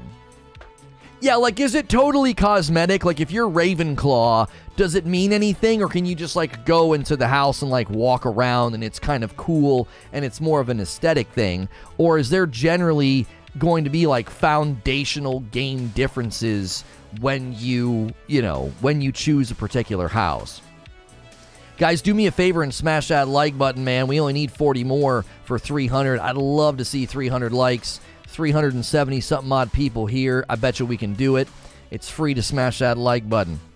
Different quests? That's what I was thinking, Veter. Like, are you going to get completely different quests and things to go do? Or is it going to largely be the same experience that the guy next to you is having? Like, you're just doing it in a different room. You're doing it in a different, house or whatever. That would be my question. Why are there different houses, different powers, different quests? Yep, that's a good question. I don't know if they outline that in the frequently asked questions or not. Let me actually pull up their frequently asked questions, and let me comb through and see if they address that. That's actually, I think, what we're sort of discussing right now, that being sort of a foundational question. 2-month milestone from the Turk. Absolutely amazing show yesterday. Looking forward to today's. Thank you for all you do. I got to tell you, I got to say thank you to the community. I do. I really got to say thank you to you guys. You made yesterday so good, and it could have been so freaking bad. We covered GTA 6, and we covered Game Pass potentially losing money, and it just didn't get nasty. It was so good. What's this about a release date? By the way, I love your name and your avatar. I cannot wait. I really hope they cast her as Aloy in Horizon Zero Dawn show. I think she'd be perfect, and she's absolutely gorgeous. But the Hogwarts Legacy release date is apparently December the 6th. There was a Hogwarts Legacy art book on Amazon with the placeholder date of December 31st. It got moved to December the 6th. People are saying the game's going to do the same thing. There's another game by WB that did the same thing, Gotham Knights. The release date and the art book are landing on the same date. So very, very strong likelihood that the Hogwarts Legacy release date is December the 6th. That's it. Let's see. It looks mediocre. I think I showed these. I think there's elements of Hogwarts Legacy gameplay. I think there's elements that look kind of basic and plain, but I also think this game is going to surprise people. I think they're doing a very good job with the marketing. They're not trying to wow us. They're showing us what it's going to look like. They're showing us sort of the scope of what the game will be. I think it's going to surprise people. I think some of the headlines are going to be Hogwarts Legacy, a surprisingly deep RPG. To some degree or another, I think that's going to be one of the narrative points about this game after it launches. Yo, what's good, Lufi? Each house also has different entrances to Hogwarts based on their house. Slytherin has an entrance under the Black Lake, for instance, where Hufflepuff has one through the kitchen. So it'll change how you interact with the actual school. But will it change the game itself? Let me pull open the frequently asked questions, and let me see if they address this.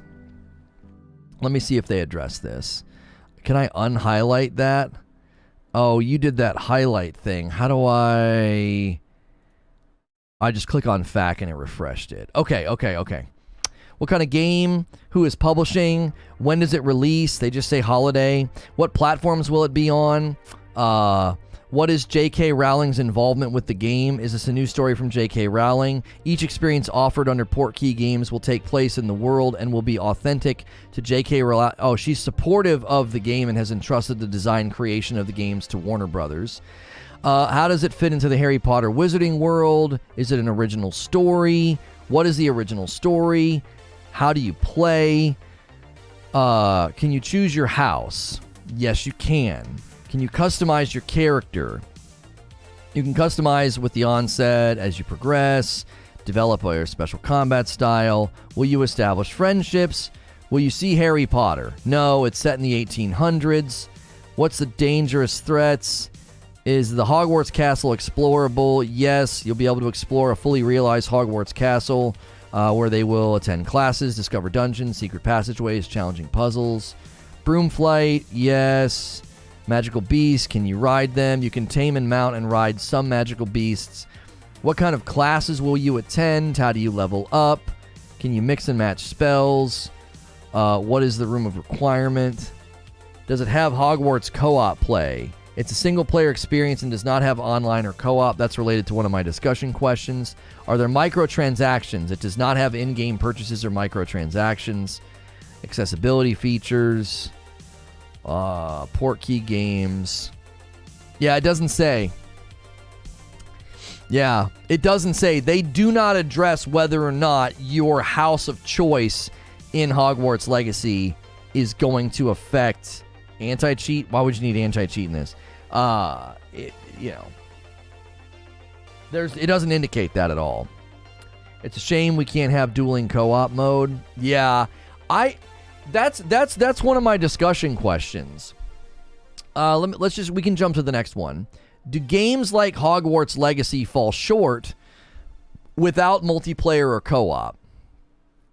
So in your mind, is this game, when you look at it and you think about it and what they're trying to do you feel like it kind of falls short because there's no co-op, there's no multiplayer? Like there's no way to play or do things with the other players. In your mind, does it fall short? Does it affect the game's quality?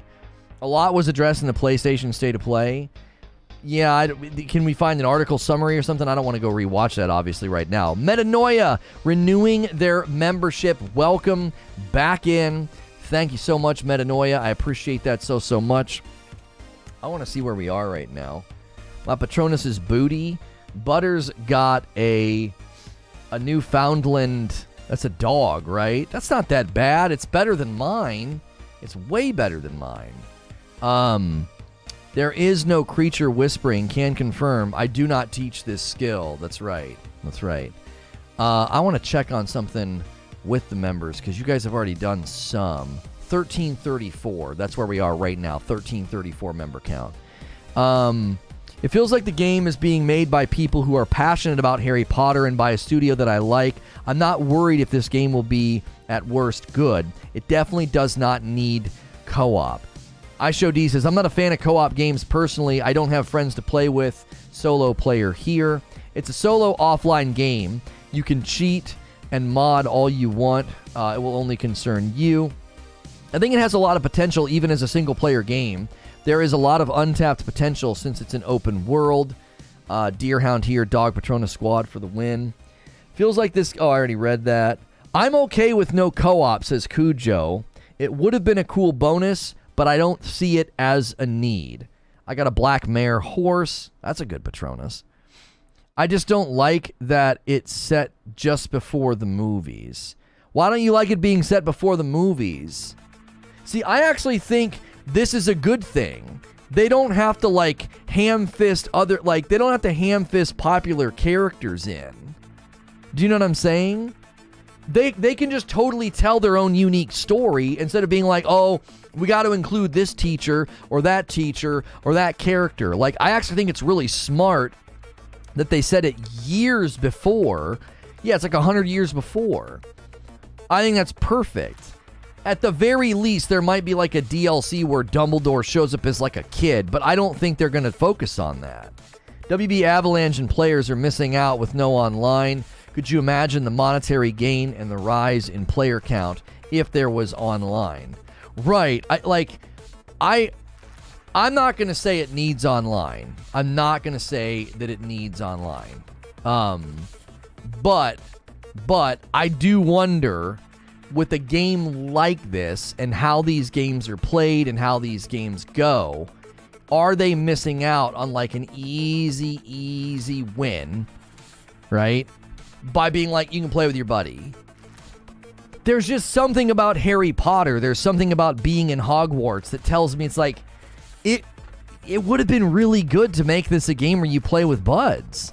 Or just a buddy, you know what I mean? It looks like all throughout the game there's a companion with you. There's regularly somebody with the character in the footage that we've seen. So why couldn't they just let like another player be with you? It has to be exactly like the books of the movies or I won't play it. What's good, Weed Man? No, on multiplayer MMO type game, there'd be way too many peacocks. I don't know about an online, I don't know about an MMO. I'm not arguing for MMO. I'm arguing for like, let me and my buddy play. Like that just seems to be good. Misinformed, didn't know it was a century again. Yeah, they said, will Harry Potter, Hermione Granger, or Ron Weasley be in the game? No.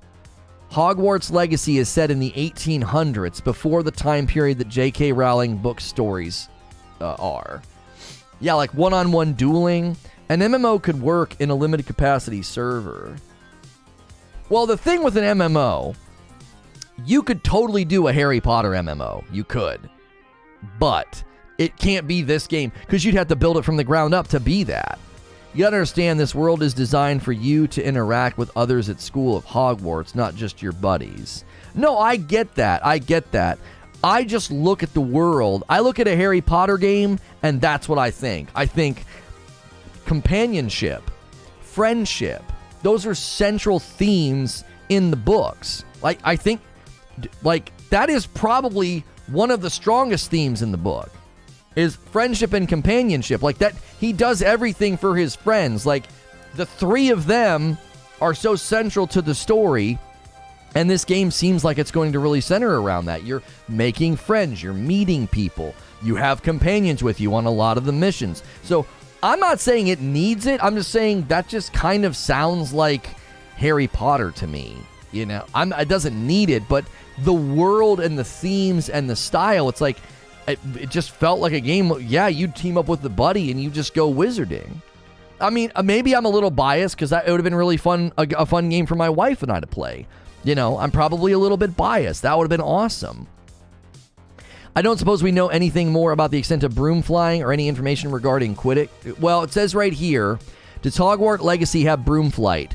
Broom flight is a method of travel in Hogwarts Legacy, and there are also broom races. Players can take a flying class to master their broomstick flying skills. So there has been speculation that they could add Quidditch later. Like the way that they added Legends later to Ghost of Tsushima, they could add a total side game of Quidditch. It could be really cool, but it is not going to be in the base game when it comes out. I'm glad you mentioned the friendship theme. I'm still going to play the game, but was pretty disappointed when they said no co-op. Playing Slytherin would be like a proper sequel to Bully. Maybe having a co-op when entering dungeons or inviting them into battle areas. Lono, my wife and I wanted to play together too. We thought to start at the same time on both PS5s and see how the journey goes and totally keep tabs on each other. Right. Quad ball? What's quad? What do you mean? Does it say that there's that quad balls in the game? Is that a different game? I could see a Quidditch DLC coming before anything else if they do a DLC, says Sven. Quidditch rebrands as quad ball? What? Why? Why would that be a thing? Silver lining with everything I'm going through, I'll have money to get a PS5 so I can play God of War and Harry Potter. There you go. It's a good time to be a gamer. No, it's going to be a dope game without it, but having online would be so much better. Regardless, it's going to be a good game, says Egret. Quidditch changes its name to Quad Ball after JK. Oh, for frick's sake. It's Quidditch. That's probably why they're not putting it in the game, maybe. They just didn't want to get into that. Quidditch is a real sport played in some places. I don't see it being an MMO. I don't see being an MMO being necessary. Can anyone seriously imagine dungeons or raids in a Harry Potter universe? You'd split the fan base with the content never written or out of place within the world. I think you could do a Harry Potter MMO. I just don't think we need that. Like, this can totally be a great game. I just look at Harry Potter, and that's one of the things I think of. I think of friendship. I think of working together. I think of figuring puzzles out together and solving things, and you know what I mean. You're at school. Like that's a pretty formative time, and friendship's a central theme of that time in a person's life. So, you know, I'm not saying that it's a negative thing. It's just disappointing. It's like, man, I would have loved to have played Hogwarts Legacy with my wife. It would have been an awesome time.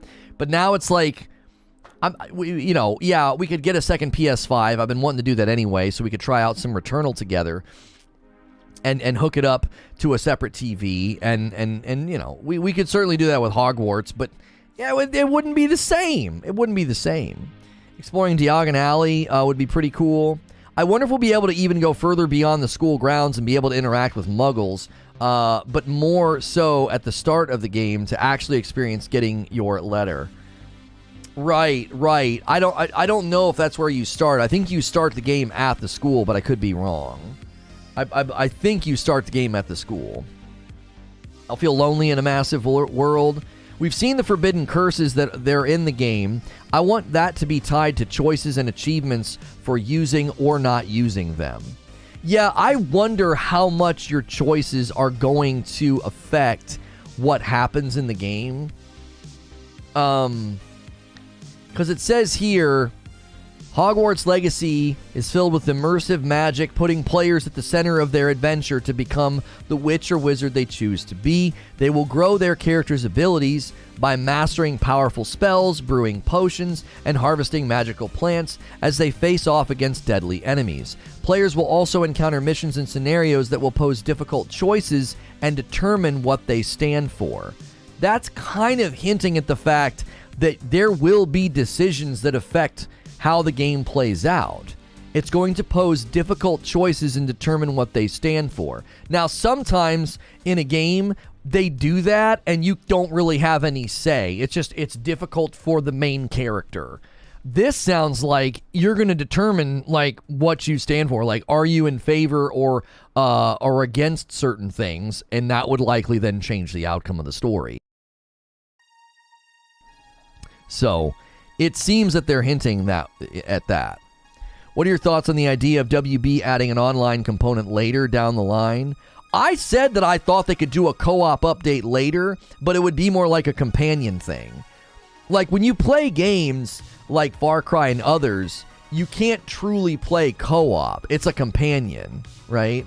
So I could see them doing that because it seems like there's always a companion with you in almost all the footage that I've seen. Do they skip ahead in time because picking a house as a teenager seems a little bit odd? Oh, yeah, I don't know. Because the sorting picture that I use today, let's see. Hogwarts Legacy wallpaper is what I searched for. Does it look like... Yeah, no. This guy is almost the same height as the adults next to him. Yeah. This is not like a super young kid that just got here. This is your character. Because, I mean, these are adults, and he's above their shoulder. Yeah, 9 and 10-year-olds aren't this freaking tall, usually, right? This is a teenager. Yeah, so you're not a kid when you start. Yeah, he's getting sorted right here, and he's almost as tall as the adults. So that's not like the first year of Harry Potter in the books where Harry and Hermione and Ron are like these little adorable children that would not be this tall. Now, he could be sitting on a stool or something that's making him taller, but I don't know. It would be pretty cool if you, like, designed your character as a young child and then they aged you in relation to how you designed your character. Like, that'd be pretty cool, but it doesn't look like that's what they're going to be doing. He should be sitting on a stool, though. Wouldn't that make him shorter, though, Christina? I don't know. It doesn't seem like I mean, we're obviously analyzing an image from the side here. Even his face shape, his nose, his jaw, and his hair... That doesn't look like a young kid. That looks like a teenager to me. You start as a 5th-year student. Oh, yeah. Is that in the info?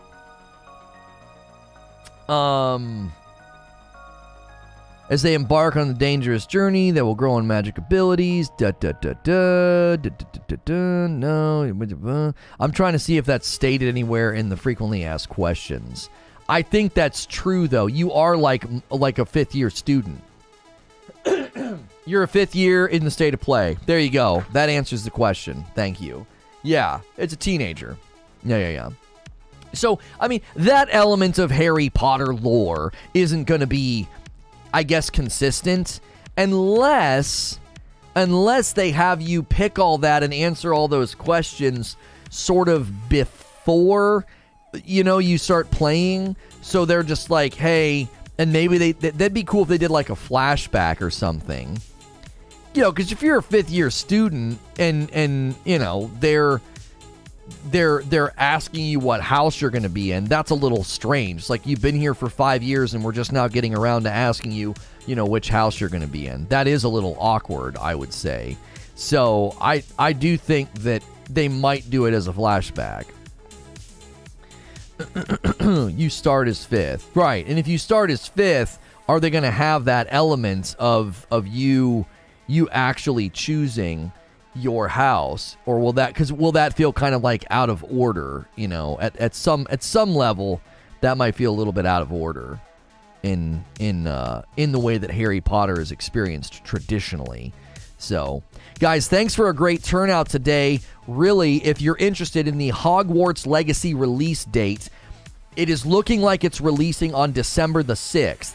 There was a Hogwarts Legacy art book on Amazon. Its placeholder date moved from December 31st to December the 6th, so people think that placeholder date on Hogwarts Legacy is going to move as well. This is the very big and exciting Harry Potter game that is coming out this holiday. I was worried it was getting delayed. It's actually looking like that's not going to be the case. The release date's looking pretty sound. We've been having a great day. If you've never been here before, consider hitting subscribe and the bell button. I'm a Safe for Work broadcaster, and I do a talk show like this Monday through Friday. We do multiple talk shows a day. A lot of people throw me on in the background of their day, kind of like a radio show or a podcast. Because I'm Safe for Work, you can subscribe in confidence. Don't forget that it's Friday, so tonight is community game night for members. Consider becoming a member. $5 a month gets you a badge, gets you emotes, it gets you into all the extra members content that we do. And YouTube doesn't do a great job of like putting members content in front of you and alerting you about it, which is why we strongly encourage all members to get into the Discord. We'll be playing Fall Guys tonight, private servers. It's hilarious. Bring your drinks, bring your laughs. And even if you're not a Fall Guys fan, it's fun. Legend of Zelda Breath of the Wild co-op gameplay. Yeah, but you got to do a modding thing. Like, you got to basically play it on a computer, which I'm not interested in doing. Although, I wonder, that'd be really fun for my wife and I to play through that game. I got a computer in my living room. Is it, do you just do it all? How do you do it? You've got to probably download an emulator and stuff, right? I'm always really hesitant to do that because it's basically, like, if there's a level of wrongness there, even though I own the game. I've seen Hogwarts Legacy. It's basically Bully, but you're a wizard. I don't agree with that at all. They've gone into detail about all the various things you can do in this game. I don't think it's like Bully as a wizard.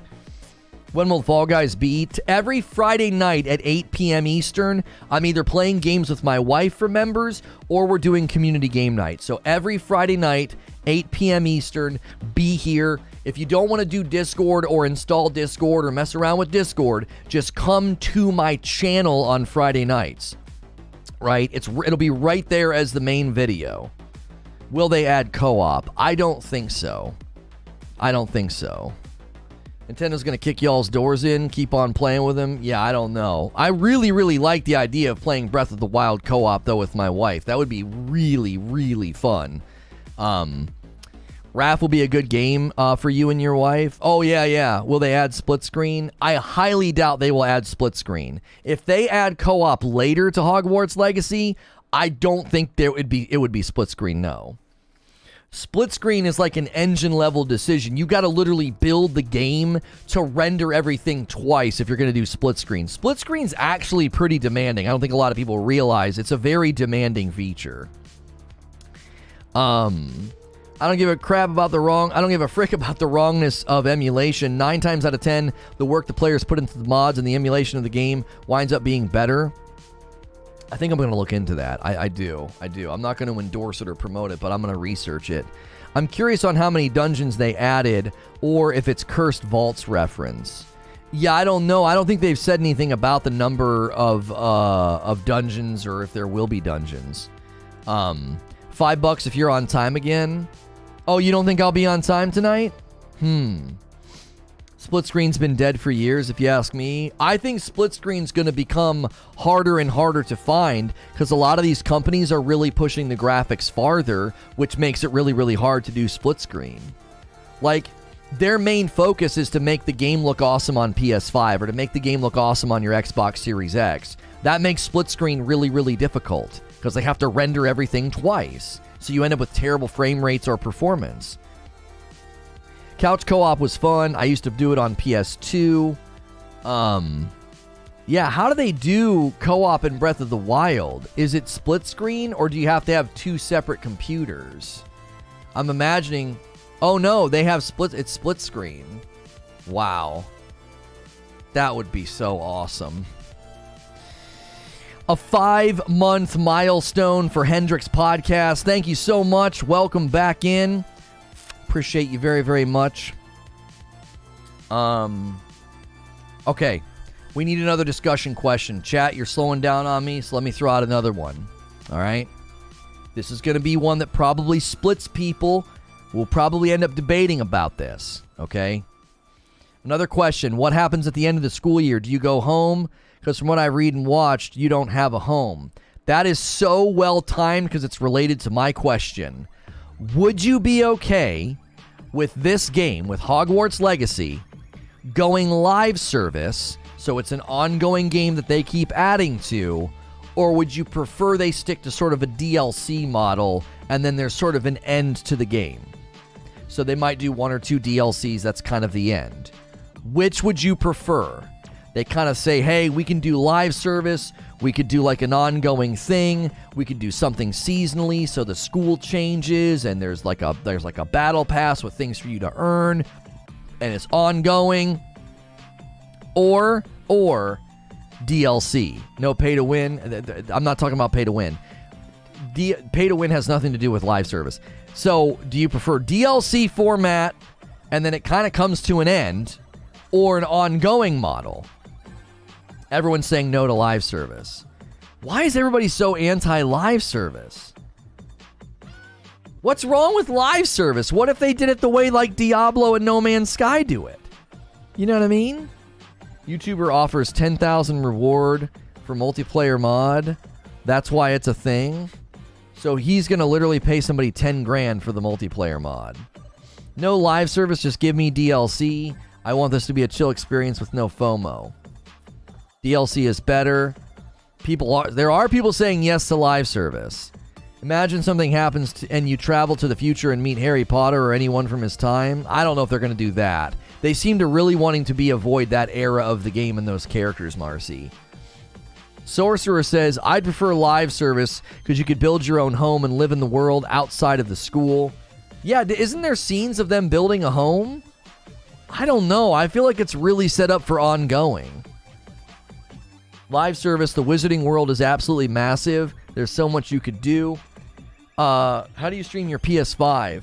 If you're just going to plug in via HDMI, can't you do the same with the Switch base? Yeah, I can do that. What do you mean, Mike? What are you asking about? I'm talking about playing Zelda couch co-op with my wife. That would have to be on a PC. You know what's even better than Breath of the Wild multiplayer on PC? It's 60 FPS.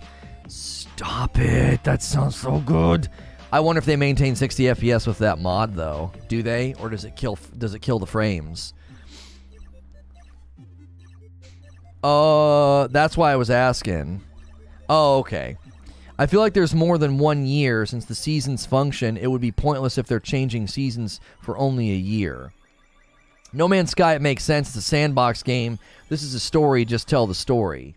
Speaking of modding multiplayer into a game, people finally did a complete way for Skyrim. Yeah, up to 6 players. I saw that too. Live service brings a bit of FOMO and micros, which for some reason they think is bad for the game, says Freddy. They did say there'd be familiar faces. Nearly Headless Nick is one of them. Okay. I feel like if there's more than one... I already read that. DLC, live service games are constantly unfinished games. All right, hear me out. I want to debate this with you guys. Fed up with live service. Okay. So, I think the best way to do live service is to deliver a complete game, which as far as I can tell, Hogwarts Legacy looks like a very complete game. It looks like a game that is going to be polished and have surprising depth and breadth and be very good, okay? When is the release date? What's up? Welcome in. If you're tuning in for the Hogwarts Legacy release date news, it is looking like December the 6th. There was a Hogwarts Legacy art book. It had a placeholder of December 31st on Amazon. It got bumped to December the 6th. People think that the game is going to get the same treatment. The reason they're thinking this is even more concrete is because another game from the same company, WB, Gotham Knights, is doing that. The game and the art book are releasing on the same day. So there's good reason to think that the December the 6th release date is a good release date for this game. It's also a Tuesday, which is a very common release date for games. Now, let me push back on the live service thing. Okay, let me push back a little bit. If they release this thing and it's a complete package, it's a complete game, and when you get to the end, they come up with an ongoing content format, so you can continue to play this game for years to come. And you grow, and there's years, and your player gets older, and you get more advanced, okay? But you can always go back and have the complete package experience. You can always go back and play Hogwarts Legacy. You start over, you pick a house, you have that experience, right? Why is that a problem? Like, I actually think that could be significantly better than just the DLC. Now, DLC could formulate itself almost like quasi-live service. They could do multiple years for a DLC. So every year they release a year 6, year 7, and so forth. That's almost like live service, but it wouldn't have like the FOMO and the battle pass and I've got to log in and play. It would keep the game going, so it would emulate the best parts of live service without all the bad parts. Like, why would you not want that? You want to just keep playing, keep going. You would not expect a live service Horizon Forbidden West. Why not? Huge map, huge world. Why not? Like, all of a sudden you roll over and you can roll your game over and your save and your character over into an ongoing format. Why not? What's the matter with that? Why is it automatically bad? I wonder how the holidays in the game will work, such as the winter break that they take. Will we have time to explore? Yeah, I don't know. Barrier says, just let me have an excellent one-and-done story with maybe some DLC. I'm so annoyed by battle passes. Live service breaks the game and stretches it beyond sense, making it a saga.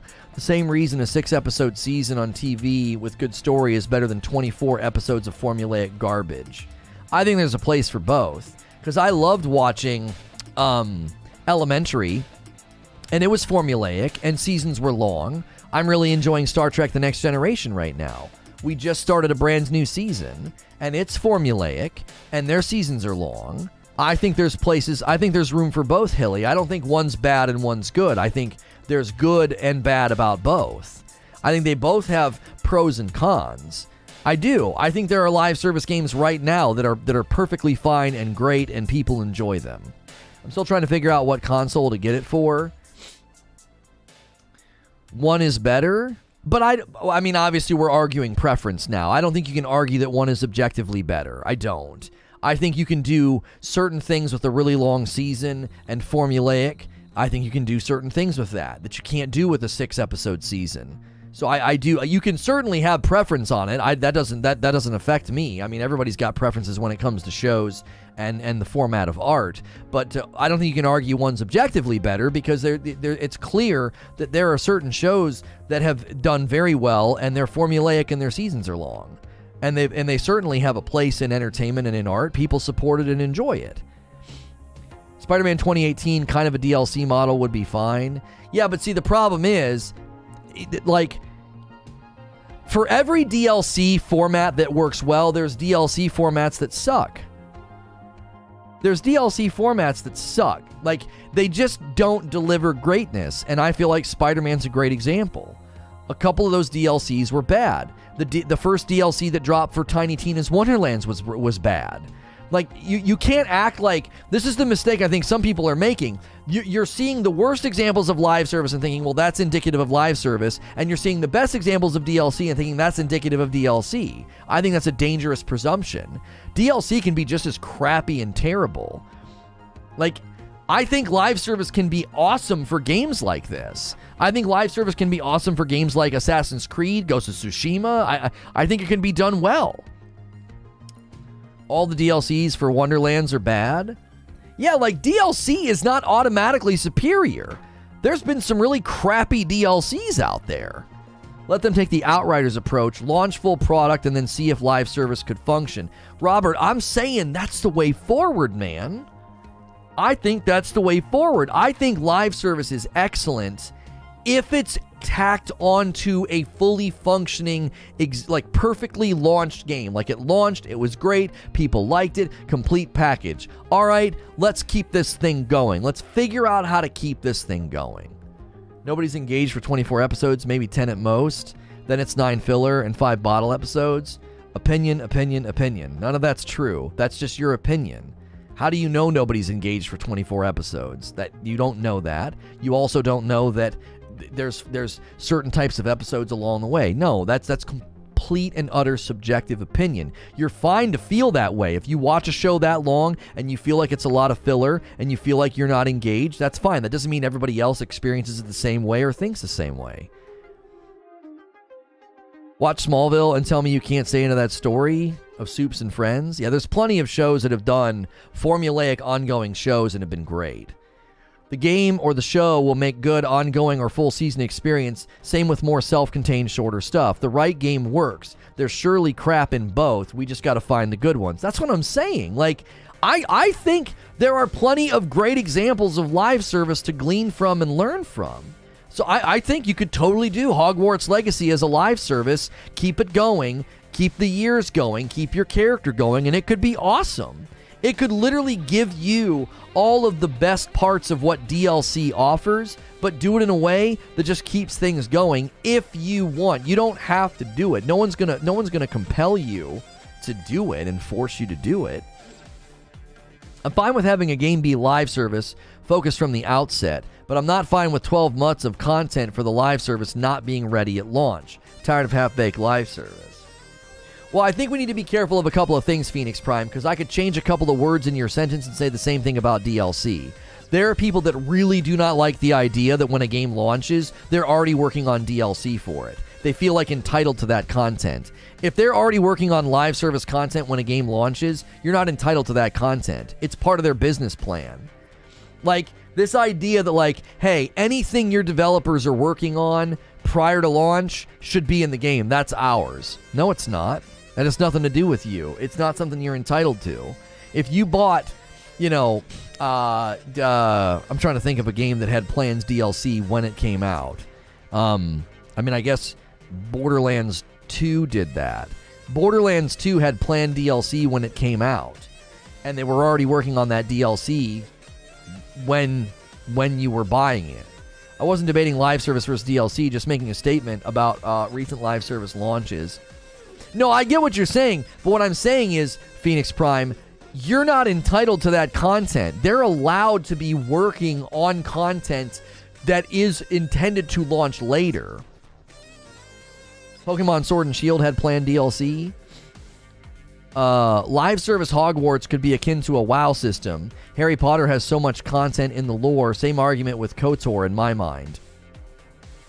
But so is the list of truly great licensed IP games. Even so, we have to hope for the best. Spider-Man PS4 has DLC planned before it released. Yeah, it had DLC planned before it released. That's exactly right. And there were people that were really upset about that. And I was like, why? Why are they not allowed to do that? I would also add, not generally, I'm not a fan of DLC, says Hilly. It makes sense for the dev to build more with the assets already built. Live service stretches beyond most studios' ability to feed content required. I just don't know if I agree with that. I think plenty of games are doing live service, and I don't know if they're stretching beyond their abilities to feed content. I don't know if I agree with that. Wouldn't all DLC be planned before release? It's not even always the planning barrier. I think it's the idea that they're making it, I should get it. Right? Oh, you're working on that content. That should be in the game. Well, what? Maybe not. Maybe they didn't start working on it until they knew the main game was ready. So there's no way it could be ready for the main game. It's on a different cycle of development. Any good developer who plans to release DLC will already be working on the DLC when the game releases. That's exactly right. How many years did Bungie have to save their own butts with a massive expansion launch to save their live service game? I think they're a good example, and No Man's Sky and Diablo 3 are all great examples of games that had to like find their way to the model that worked. They didn't know what model was going to work when the games first came out. They found their way there, right? I actually think that's the way we should be looking at that. We shouldn't be saying like, oh, you know, the way that live service is to these days, look at how terrible these games were. That's what live service is going to be like. Well, no, they were forging new ground and found their way. I've heard that argument about DLC a lot. They cut this out of the whole game and now they're selling it to you separately. Right. I think that's a narrative that lots of like YouTubers and Reddit folks like to do, right? They like to force that narrative. I also think people like to look at Diablo 3 and Destiny and they like to say, look how bad it was. Look how bad and they're like, that's live service games are bad. And it's like, well, no. They were literally finding their way. They needed to save the game was mostly a BS narrative that only really applied once. No, it applied twice. I don't want to debate that game, but there was two significant times where that game was like, what the frick is happening? We've got to completely reinvent or rework or do whatever. It happened twice. I don't want to debate it. If they're forging new ground, why did the new live service launch still have the same problem to this day? What live service game has launched with those problems? What's a live service game that has released very recently that had all the problems that we're talking about? It's too thin. It's not very good. They're clearly not able to maintain the content flow. Who is Who is a recently launched live service game that's doing that? And I think some of the games you're about to throw out are going to prove me right and not you right. Yeah, Halo Infinite. Yeah, Halo Infinite's not bad because of the live service elements. Halo Infinite's bad because it's bad. Anthem wasn't bad because it's live service. Battlefield wasn't live because it's live service. You're actually proving my point unintentionally. Those games were not bad because they decided to be live service. They were bad because they're bad games. Battlefield was a buggy, glitch-riddled, not ready, underbaked mess. It had nothing to do with it being live service. That has nothing to do with it. Halo Infinite isn't bad because they decided to do live service. Halo Infinite's bad because it's bad. It wasn't ready. It was mismanaged. Like, underbaked, bad, buggy, not ready for launch games, they're not bad because they're live service. You're drawing a causality where there is none. It's pure correlation that they just happen to be live service games. Live service isn't the causality there. It's not the reason they're bad. Anthem had no end game? Okay, Anthem had no end game. That is true, Top. Now, Anthem had no end game. Why didn't it have any end game?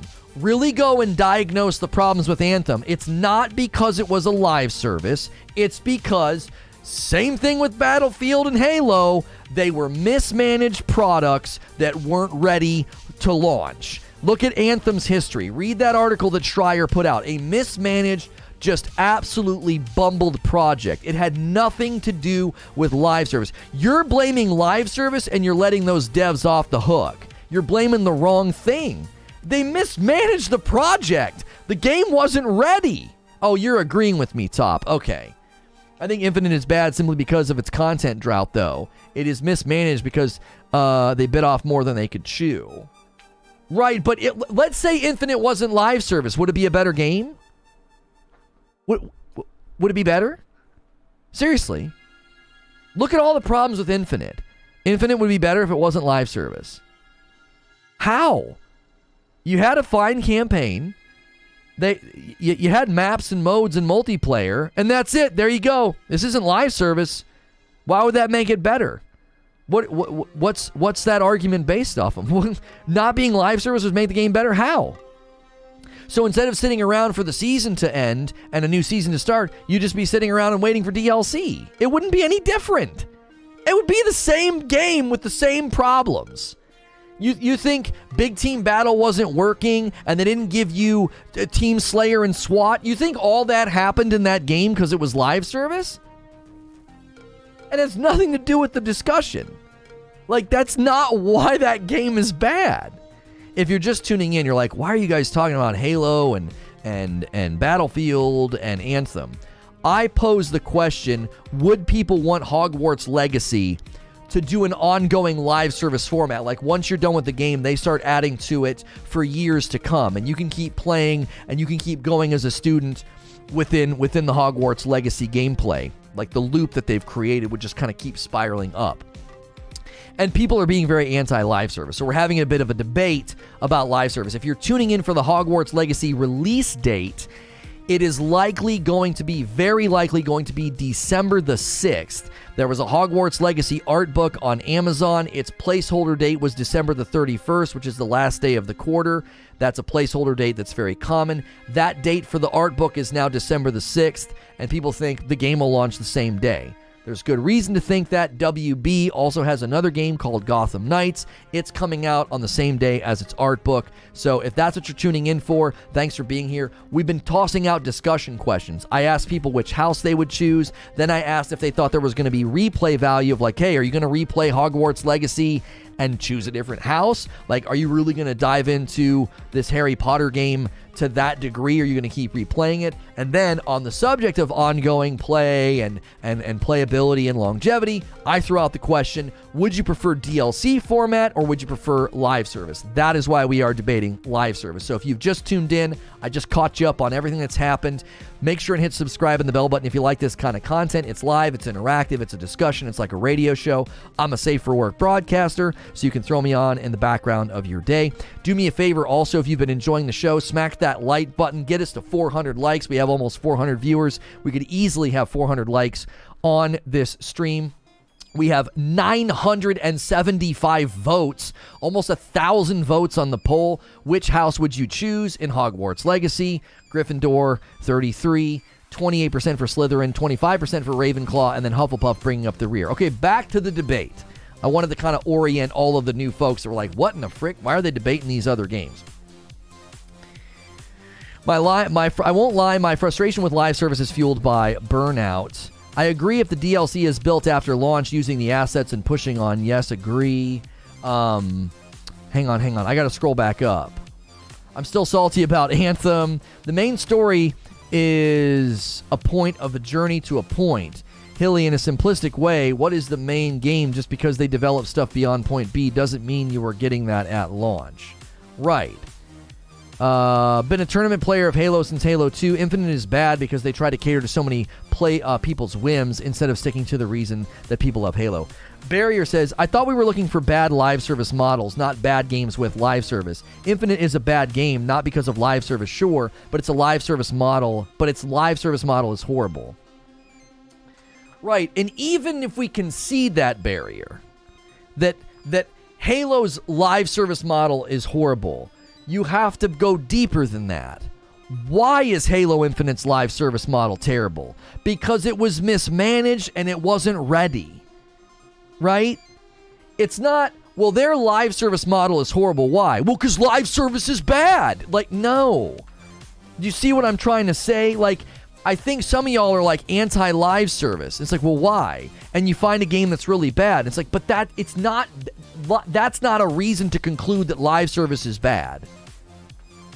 I can't conclude that live service is universally good and point to games like Diablo 3, No Man's Sky, Elder Scrolls Online, Path of Exile, Final Fantasy XIV, World of Warcraft. Like, I can't point to successful live service games and be like, live service is always good. No, I don't think we can do that. I don't think you can conclude one is good or bad dependent upon just the fact that there's good or bad games that do it. That's why I'm saying they could do it really, really well, and I think it would be superior to DLC. Let me make my argument another way. Hogwarts Legacy DLC, if they were to do that, I think there is an inherent limitation on what you can do with DLC, because DLC is waterfall development. Boom, kung, here's this big chunk of content.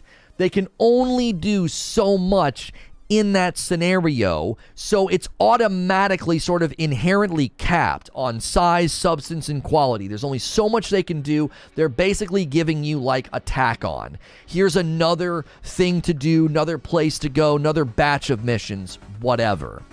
I think live service is more elastic and has more flexibility to allow the devs to do things in more of a trickle-out fashion, which enables them to, in the long run, give you more content. And if they do it right, the content along the way can have greater quality. It's not automatic. I just think DLC is automatically from Jump Street. It's already hamstrung. It's already limited in what they can do. Because they have to deliver essentially like a complete giant package. And to me, I think that's inherently limited and not the way forward. I think the way forward, from everything we've studied about development and development cycles and how to monetize games and how to add content to games, I think live service is the way forward. I'm like a live service evangelist. I think this is the way forward. I don't think DLC works. I don't think it works. I think it's more prone to failure, feeling like it lacks substance. We can look at Spider-Man for examples of this. We can look at Tiny Tina Wonderlands for examples of this. These are some of the latest games that have attempted to do the old-fashioned DLC format, and I think it fundamentally just continues to fail. Not because devs are lazy, not because it's a cash grab. I think it's incredibly hard to deliver substantive add-ons to games. I think it's really freaking tough. You love the Spider-Man DLCs? The first one, I just thought it was thin and not impressive. I thought it was boring. I wasn't alone in thinking that. I disagree, says Hilly. DLC was born out of reusing assets after launch. Cutting content by separating by design reduces the size of the game. It's not an argument, it's simple counting. Built on presumption. You don't know that's what they're doing. You're presuming they're cutting content. There's no way to know that. So with Spider-Man, as an example, those stories, those cutscenes, those missions, those add-ons, that DLC, there's no way for you to know whether or not it was cut. You're presuming it was cut. And we don't have any concrete evidence. Now, if somebody working on the project came out and was able to prove definitively, oh yeah, all that stuff was ready to go, we cut it out of the game so we could sell it to you. Oh, okay. Then we would say, I still think we would say we don't know if that's we don't know if that's a wrong decision. We have no idea. Why? Because they might decide, listen, average game length is here, quality is there, the value's there, we can sell that later. They have every right to do that.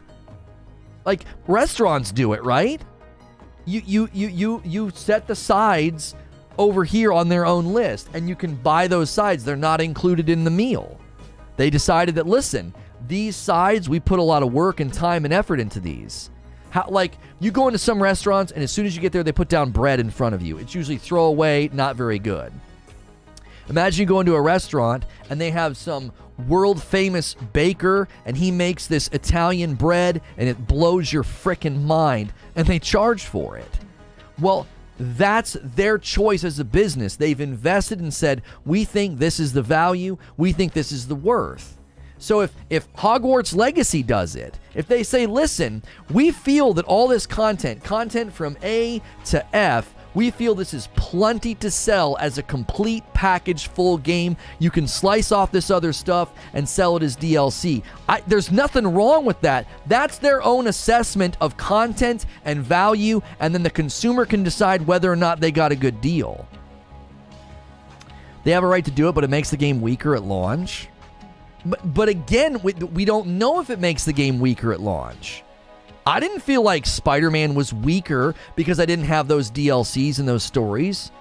I didn't feel like it was weaker. I felt like it was an amazing game with plenty to do. I felt very satisfied when I was done. You can go to Red Lobster and get a cheddar biscuit. Yeah, every restaurant is different. Every game is different. Every game company is different. We are now 2 hours into the stream. YouTube just told me to run ads. We are not doing that experiment anymore. I didn't like it. It disrupted the stream and it drove viewership down. I am asking for people to consider becoming a member for $5 or gifting members whenever that ad thing pops up. I would like YouTube to see that pattern, to see that disrupting a live stream with ads is not ideal, but pushing for members, tips through Super Chat or gifted members is far better. If you can't do any of those things, if you just can't afford it, that's totally fine. If you're just lurking and listening and you love my content that supports, do me a favor and help me hit 400 likes. That's free. Smash that thumbs up button. It's counting. My team has 100 making a game. Your team is 80 making a game. B with 20 making DLC. B2. Yeah, but you're presuming that that's more efficient.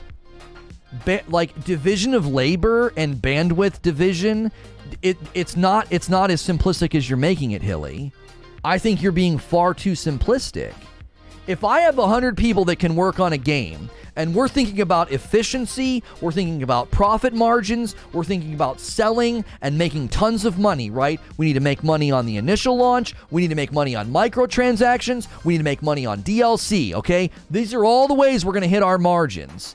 Then yes, it might be actually way more efficient for me to split up the bandwidth.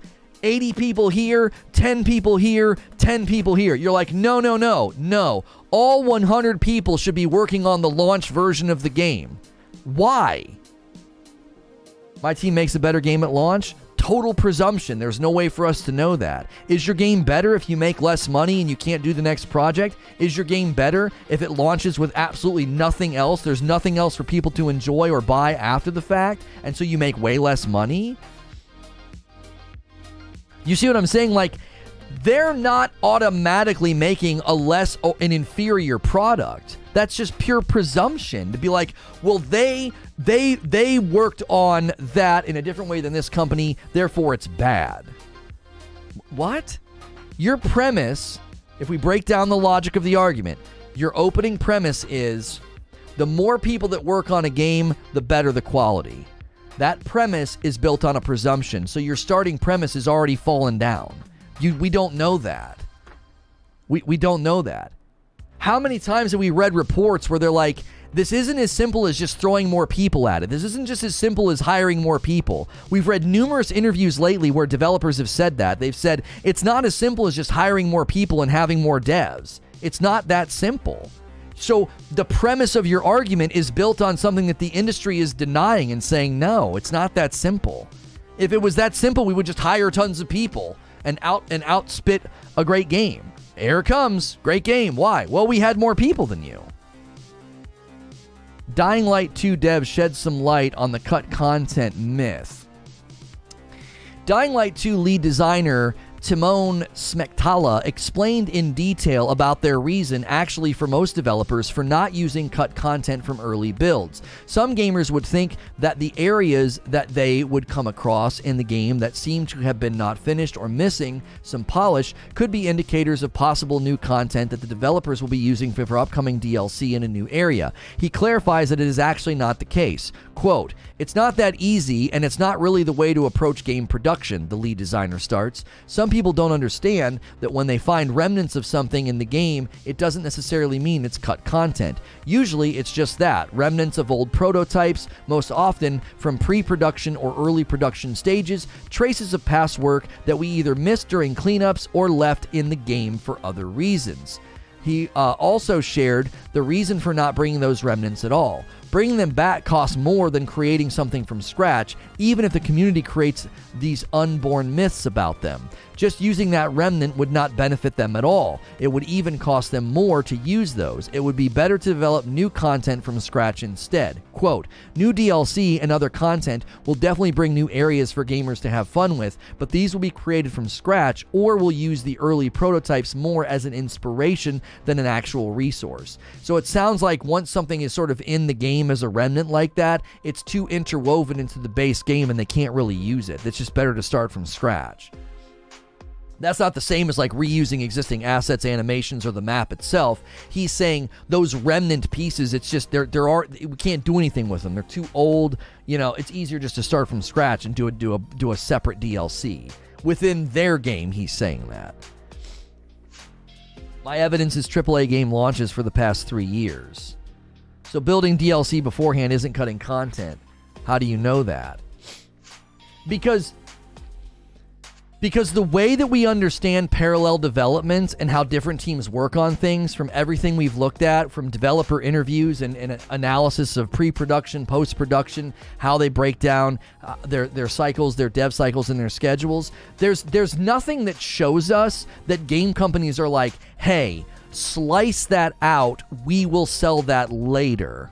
We have no evidence to support that. We have evidence to support the alternative, which is they're doing parallel development. There's different teams working on different things at different times and different intervals. And yes, there are things being worked on that will not be ready for launch date. They're on a different timetable and they're set up for DLC for later.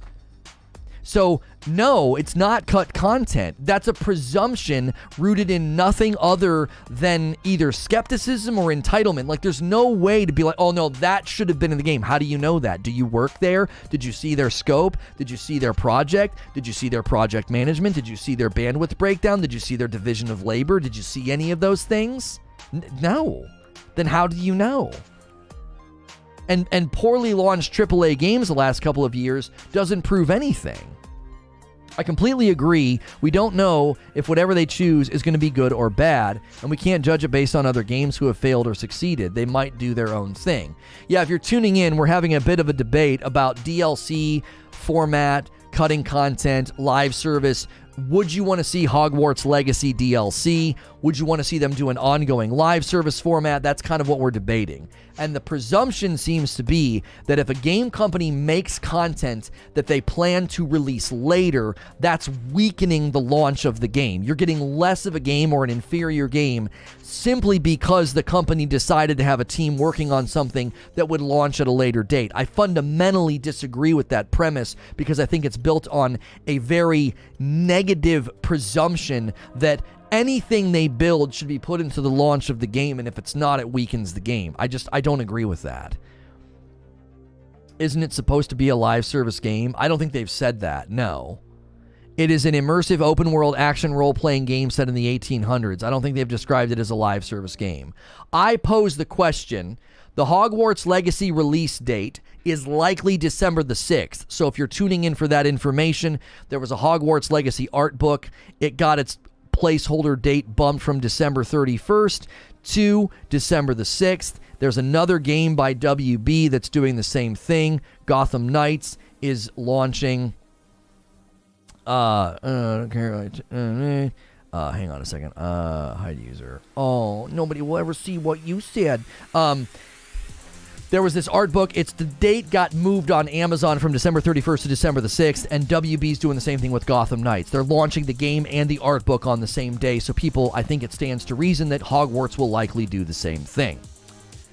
It makes sense for DLC to be cut if that content was developed largely by the main studio. Many DLCs are developed by separate studios and plan to be released as a separate content. That's true as well. A lot of the DLC in Borderlands 2 was outsourced to other companies, so it wasn't even being built by Gearbox. I wouldn't agree it's negative to ask a business to build a finished product of high quality and be willing to pay for that. But that's not what you were saying, though, Hilly. I feel like you're creating a false dichotomy that, like, you either ask for and get delivered a finished product of high quality. They either do that and don't have any DLC in production. They don't have anything they're building for post-launch, right? Or if they do that, it's not a finished product. It's not high quality. Like, that's a false binary. You can have both. You can have a finished product of high quality with planned DLC already in the pipeline, already in the works. It doesn't automatically mean if they're doing that, oh yeah, the game's going to be weaker and bad. That's why I said it's built on like a presumption. It's like, well, that's just presumptive to be like, well, the game's not going to be as good. Why? Well, they have DLC planned. Okay, that it clearly didn't affect Spider-Man's quality. Spider-Man was amazing. It won awards, did it not? Like, it was fantastic, and they had planned DLC. Yeah, Ghost of Tsushima had planned DLC. It wasn't a high-quality product. They had a team working on Legends, and they shoved Legends out for free later, and then Ikishima came out later. I don't know. I don't get it. I don't think it makes any sense. Yo, C.A. Wicks with the brand new membership. Enjoy the dope badge and emotes. You're dope and deserve dope stuff.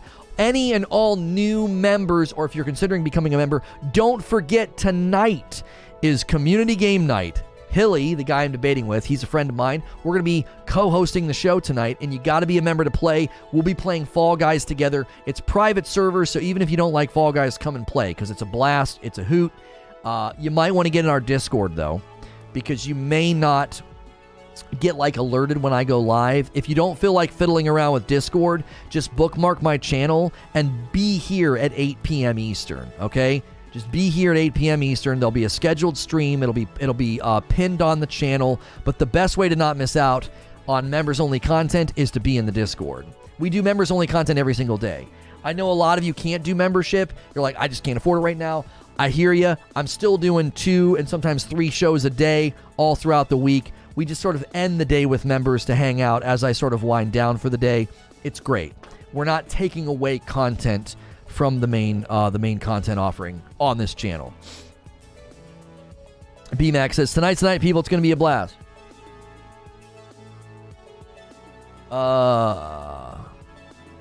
It's hard on mobile to carry this on. Oh, I know, Hilly. You're at a huge disadvantage because you can type, 200 characters and I can talk really fast. It's not a fair fight. It never will be. But I do my best to patiently let people, make their case and type their points. And I try to argue the best for them.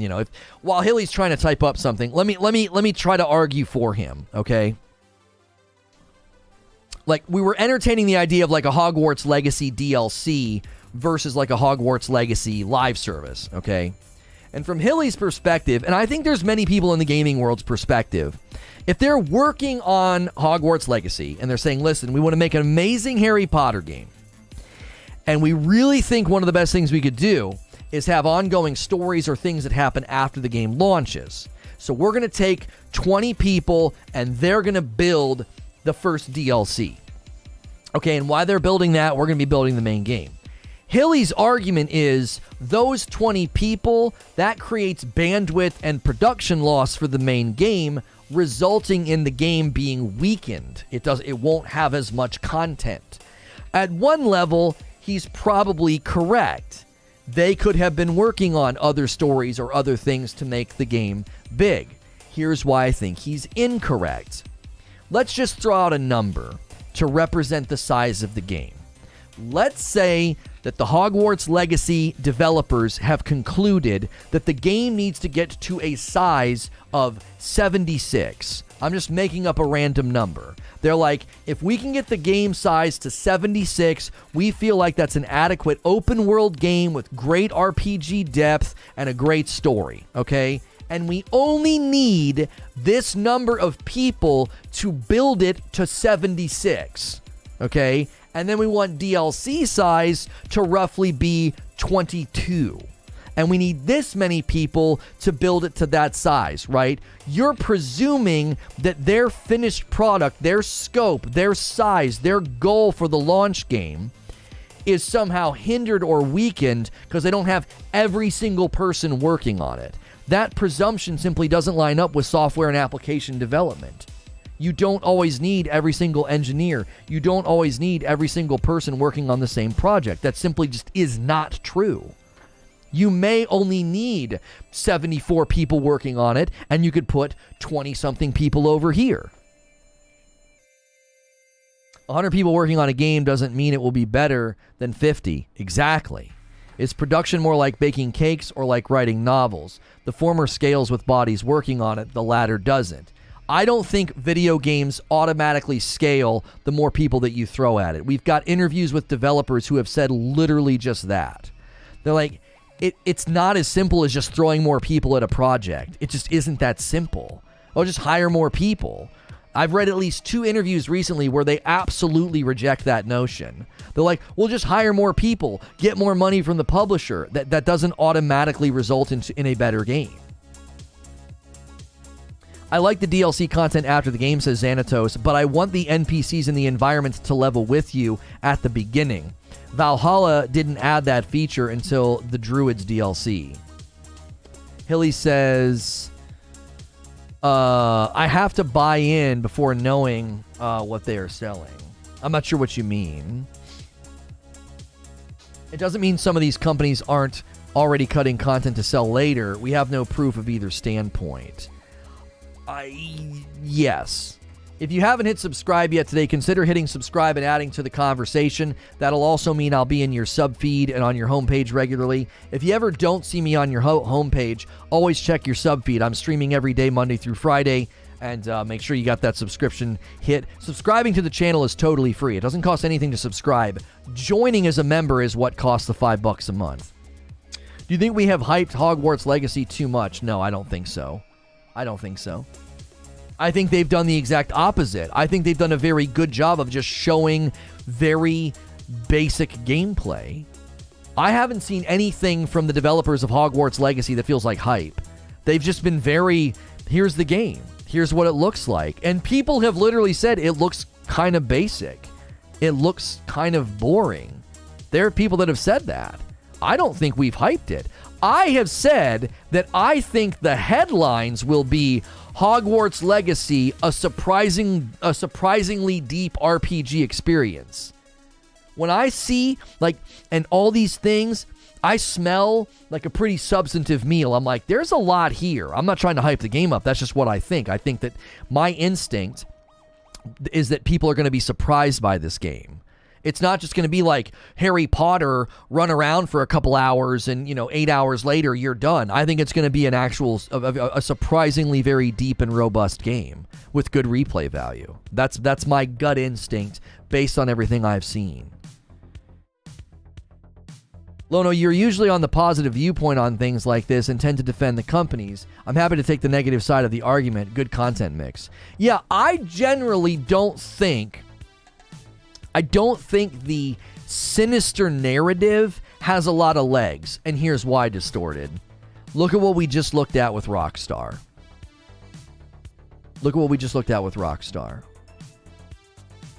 I don't think the common narrative at these companies is that they're being like skeezy and lazy and slicing off content to sell later. I think it's the exact opposite. I think they're barely making it. I think they're getting wrung out like rags and barely getting products to market. I think the sinister nature of the companies is actually the treatment of the employees. I think that's more common than this crossed arm, skeptical, you guys are just lazy and cutting content and selling it later. No, I think they're barely getting content to market. I think devs are dying for better treatment and longer development windows and maybe even better pay. Like, generally what we're finding as we're lifting up the rock and looking at all the bugs underneath, and we're like, ugh, the development world's kind of bad. Ugh. It's not, oh, look at how greedy they are and look at how much content they cut. No, we're finding they're treated like crap and the games barely launch. Too many teams, too many projects. I mean, Hilly, as an example of why we can't just assume more means better, in the Rockstar report yesterday, it said they had too many people in leadership positions and it was creating bottlenecks on decisions. It was hurting productivity. They increased the number of producers or something, or decision makers or some, I forget their title, and it hurt production. It slowed production.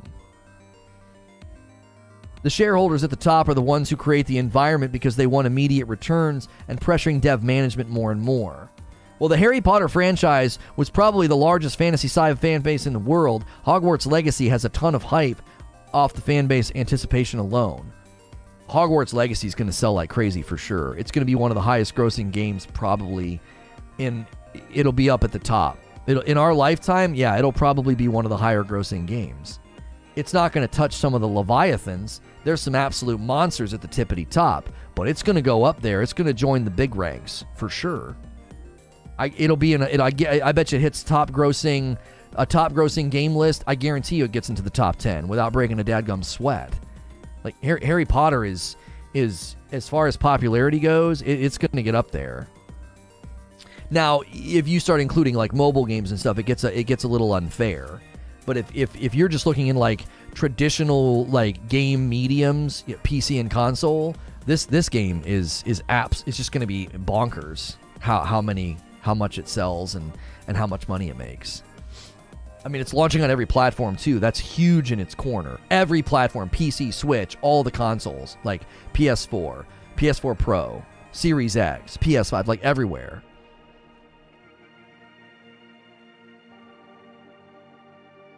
If you're not willing to change your mind, what's the point in having one?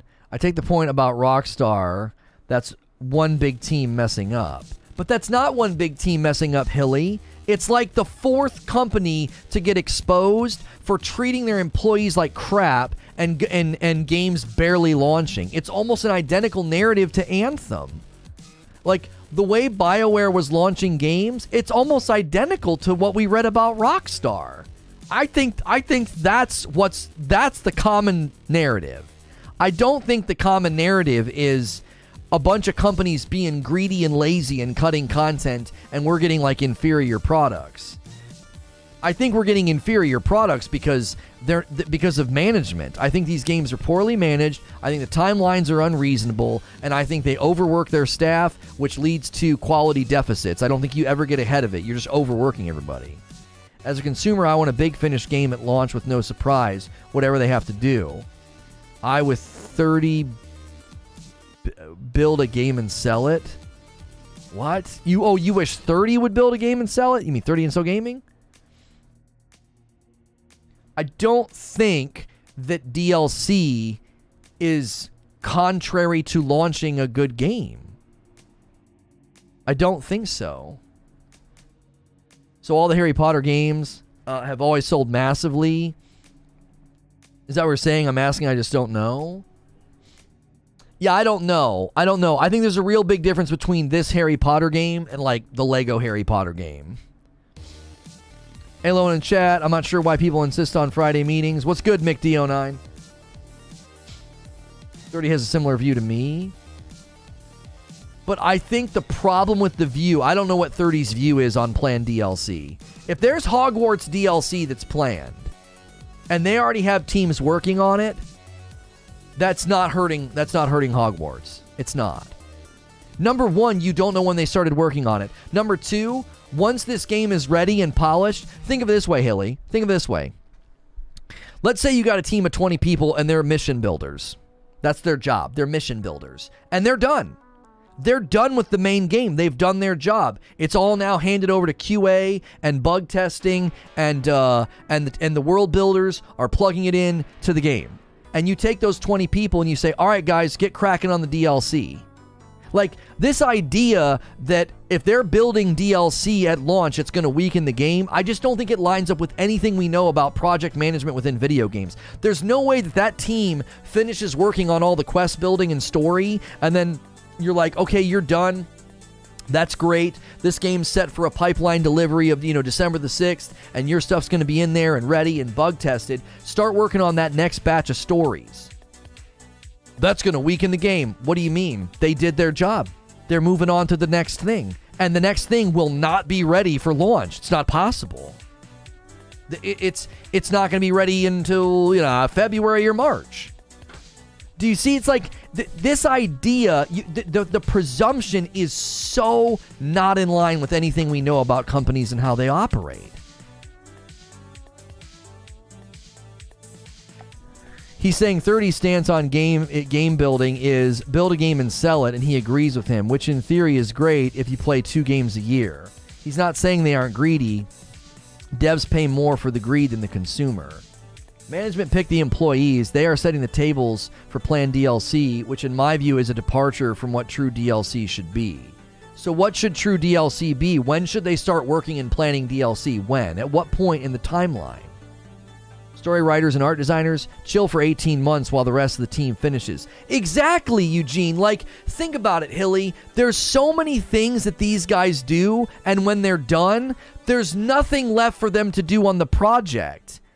They've sketched out story and script and quest design, and they've done all that. After launch, I think there's just a failure. There's a fundamental failure of understanding how these games are built. So you think every team, every employee is all hands on deck from moment one to launch, and if they deviate to anything else, it's going to hurt the game. Why would you think that? There are tons of people that helped sketch out characters, scripts, missions, quests, and all these story elements for Hogwarts Legacy, and when they're done, and they've done a great job, them moving to then sketching out, writing, and quest designing DLC, it's not hurting the main game. They've done their job. It's in the pipeline. It's in the workflow. And instead of sitting around for 6 months, 3 months, however long, they moved the DLC. Why? Because that's just good efficiency. You're paying them a salary. Do something. Well, they could do more work for the main game. How do you know that? What if it wouldn't line up in the timeline? Yeah, if you guys start working on more story elements and more quests and more stuff for the game, it's not gonna be done in time. So all that stuff that you're working on now, we're gonna slate that as DLC. When a movie film seems for its sequel while filming the first film, is that cut content or just good use of resources? Right. If they wait that long, you'll be complaining that they should just make a sequel. Wheezy says that's not how that works like at all. What are you talking about that, Wheezy, what are you pushing back on? I'm with Hilly. Why is DLC now the norm on almost every single game? I'm trying real hard to convey a picture. Congrats on 17K. Thank you. Yeah, we hit a sub milestone today. Thank you, everybody who subbed today. You helped us hit a milestone of 17,000 subs. Upward and onward to 20,000. No film does that? Yes, plenty of films do that. That's... Oh my gosh. Yes, plenty of films are like, we're already on site. We're already here. Everybody's on set. Yes. Yes, films do that. No films do that. No films, they don't record footage for the sequel at the same time as the first movie. Do some research. That is 100% a thing that happens. Jiminy frickin' Christmas. Lord of the Rings, yes. Lord of the Rings literally did that. We're on site. We're here. Everybody's here. We got the equipment. We got the actors. We got the key grips. We got the booms. We got the costumes. Film it. You are completely and utterly wrong. Yes, movies do this. Gee, money. Games. Okay. Let me try and paint you a picture. Let's just imagine Hogwarts Legacy, since that's the game that we're talking about, okay? I think a lot of you think that a video game project looks like this. You've got 100 employees, and they are literally working every day for 4 years up until the moment you install the game. They are all working on that game. Or you think maybe that's what they traditionally did. That's not what they traditionally did. That's not what any software development, application development, or video game development company has ever done. That's not how it works. There is a pipeline of work that typically has to work in tandem and parallel, and there's handoffs and other things going on. So there are literal teams of people that do a bunch of work in pre-production and early production, and then they don't have anything to do during like the final months of production or like the final years of production. They don't have anything to do. They've already done their work. So if you take those teams and you say, hey, you've already got all the existing assets, right? We're already paying you a salary. Start working on DLC, right? What are you gonna sit around? Start working on something else. You've done all of your work for this. Go work on something else. Think of it like building a house. Let me give an analogy. When you build a house, you bring in a particular team to lay the foundation. That's what they do. And when they're done, you don't just have them sitting around waiting until the house is done. If you're in the business of building lots of houses, you don't take the team that specifically lays the foundation and tell them, all right, guys, just kick back while we put in the studs and the framing and the walls and then the drywall and then the paint and the electrical and the plumbing and the roof. But while we're doing all that, you guys just sit there. No! You would have them go and work on another house. You'd be like, hey, you're done, so go do this over here. That's how video game building works. You have people that are very highly involved in the early days and the pre-production and all that, and then when they're done, you can have them work on something else. And there's no deficit. They're not taking away. They're not cutting. They're not hurting the launched product. Again, your presumptions are so rooted in nothing. Like, oh, if they have planned DLC or they're working on DLC, that's cut content. It weakens the launch game. No, that's literally rooted in nothing. There's no reason to think that. Yo, Zinthos gifting 5 members. The Whiskey Panda. I'm glad to see Whiskey get one. You're here a lot. Gravity, Master, Jared Wise, Panos, and Dex. Guys, if you just got gifted a membership, get in the Discord, or at the very least, bookmark my channel and be back here tonight at 8 p.m. Eastern for Community Game Night. It's members only, and YouTube will not alert you about members only content, so you either need to come to my channel or be in the Discord.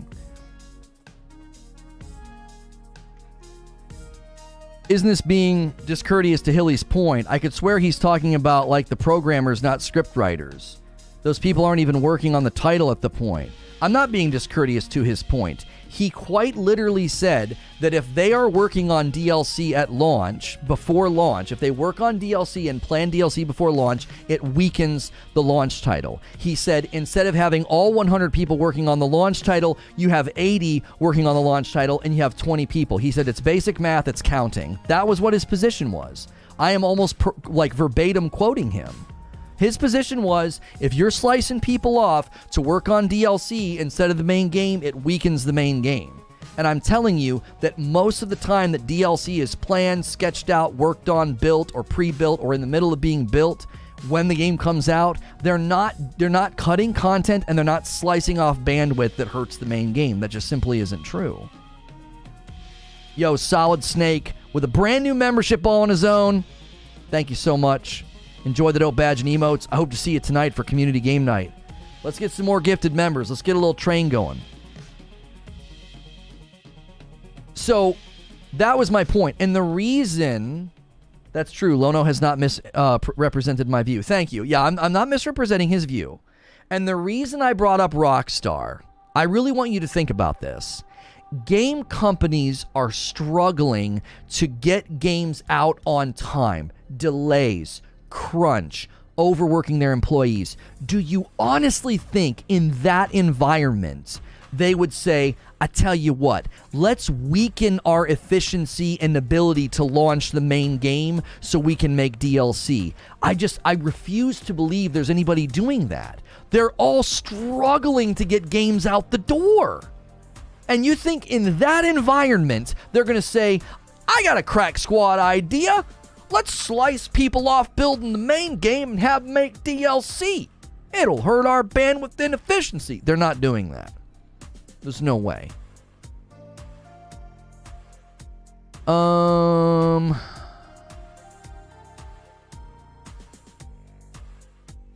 gonna make them work for it? What do you want to do? What do you want to do, creature? I would happily push it, announce it, hype it up.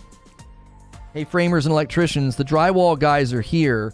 You can't help this house anymore. Go start on the guest house. Why? We could help with the main house. No, you can't. You don't know drywall. Exactly. That's why I use the house building. Exactly, Eugene. Exactly. You have to see division of labor at these companies. They're not hurting the main game by planning or building DLC. Yo, we got some big ones coming in. Failed Senses gifted 20 members. Ian, Anna, Hacksman, No Dig, No Worries, Chuck Norris, MD. I love seeing a recognizable name like Chuck Norris, MD. I love seeing that. Zach Socks, Hedox Animations. I think these are Japanese characters. I don't know what the name is. It looks like Tao, T-A-O, Tao. Freebird TV, love seeing a name I recognize. Baki's Gaming, Team Tom, Ghostwood, King Hyperion, Tyler Miller, Kevin Hose, Maros Resina, Robbie Young, Trevolution, Nick Barton, Sam Thompson. If you just got gifted a membership, you can watch and take part in community game night or members only content. Get in our Discord, bookmark my channel, make sure you're here. Members only content is always front and center on the channel, but you might not get notified about it. That's why you want to be in the Discord. That's why you want to be bookmarking my channel, the actual channel. Come to the channel and you'll see the members only content. Failed Senses, thank you so much. That's so generous. And a generous tip from Gold Blooded. There's several dev teams just assigned to the base game. Imaging, combat coding, quests. Each team has designated testers and a total rep squad of testers and pre-planned DLC, all running simultaneously. Thank you. Yes. There's so much parallel development going on. They're working on all these different things all at the same time. Yes. Yes. Can we die on this hill yet? Oh, it's been a great debate, Hilly.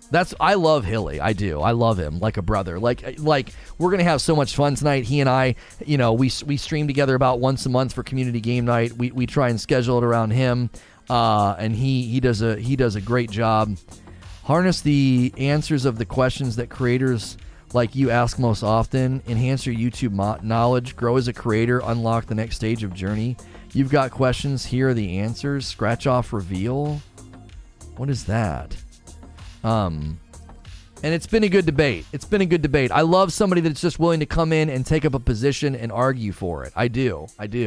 Thank you, all of the new subscribers. Holy moly, we have screamed past 17,000 subscribers. I love having a little bit of padding. Everybody loves a little bit of padding. Thank you so much.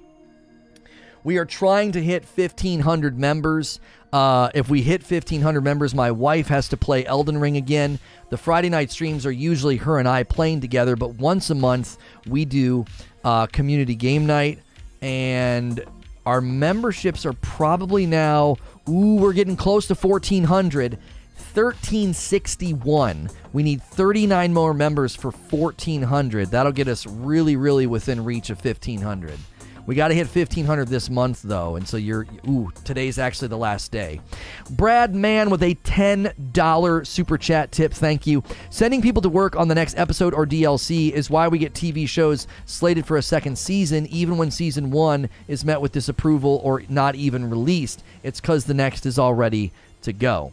Thank you, Brad, for the tip and for the input. Padding, that sounds like planned DLC before launch. I freaking hate you.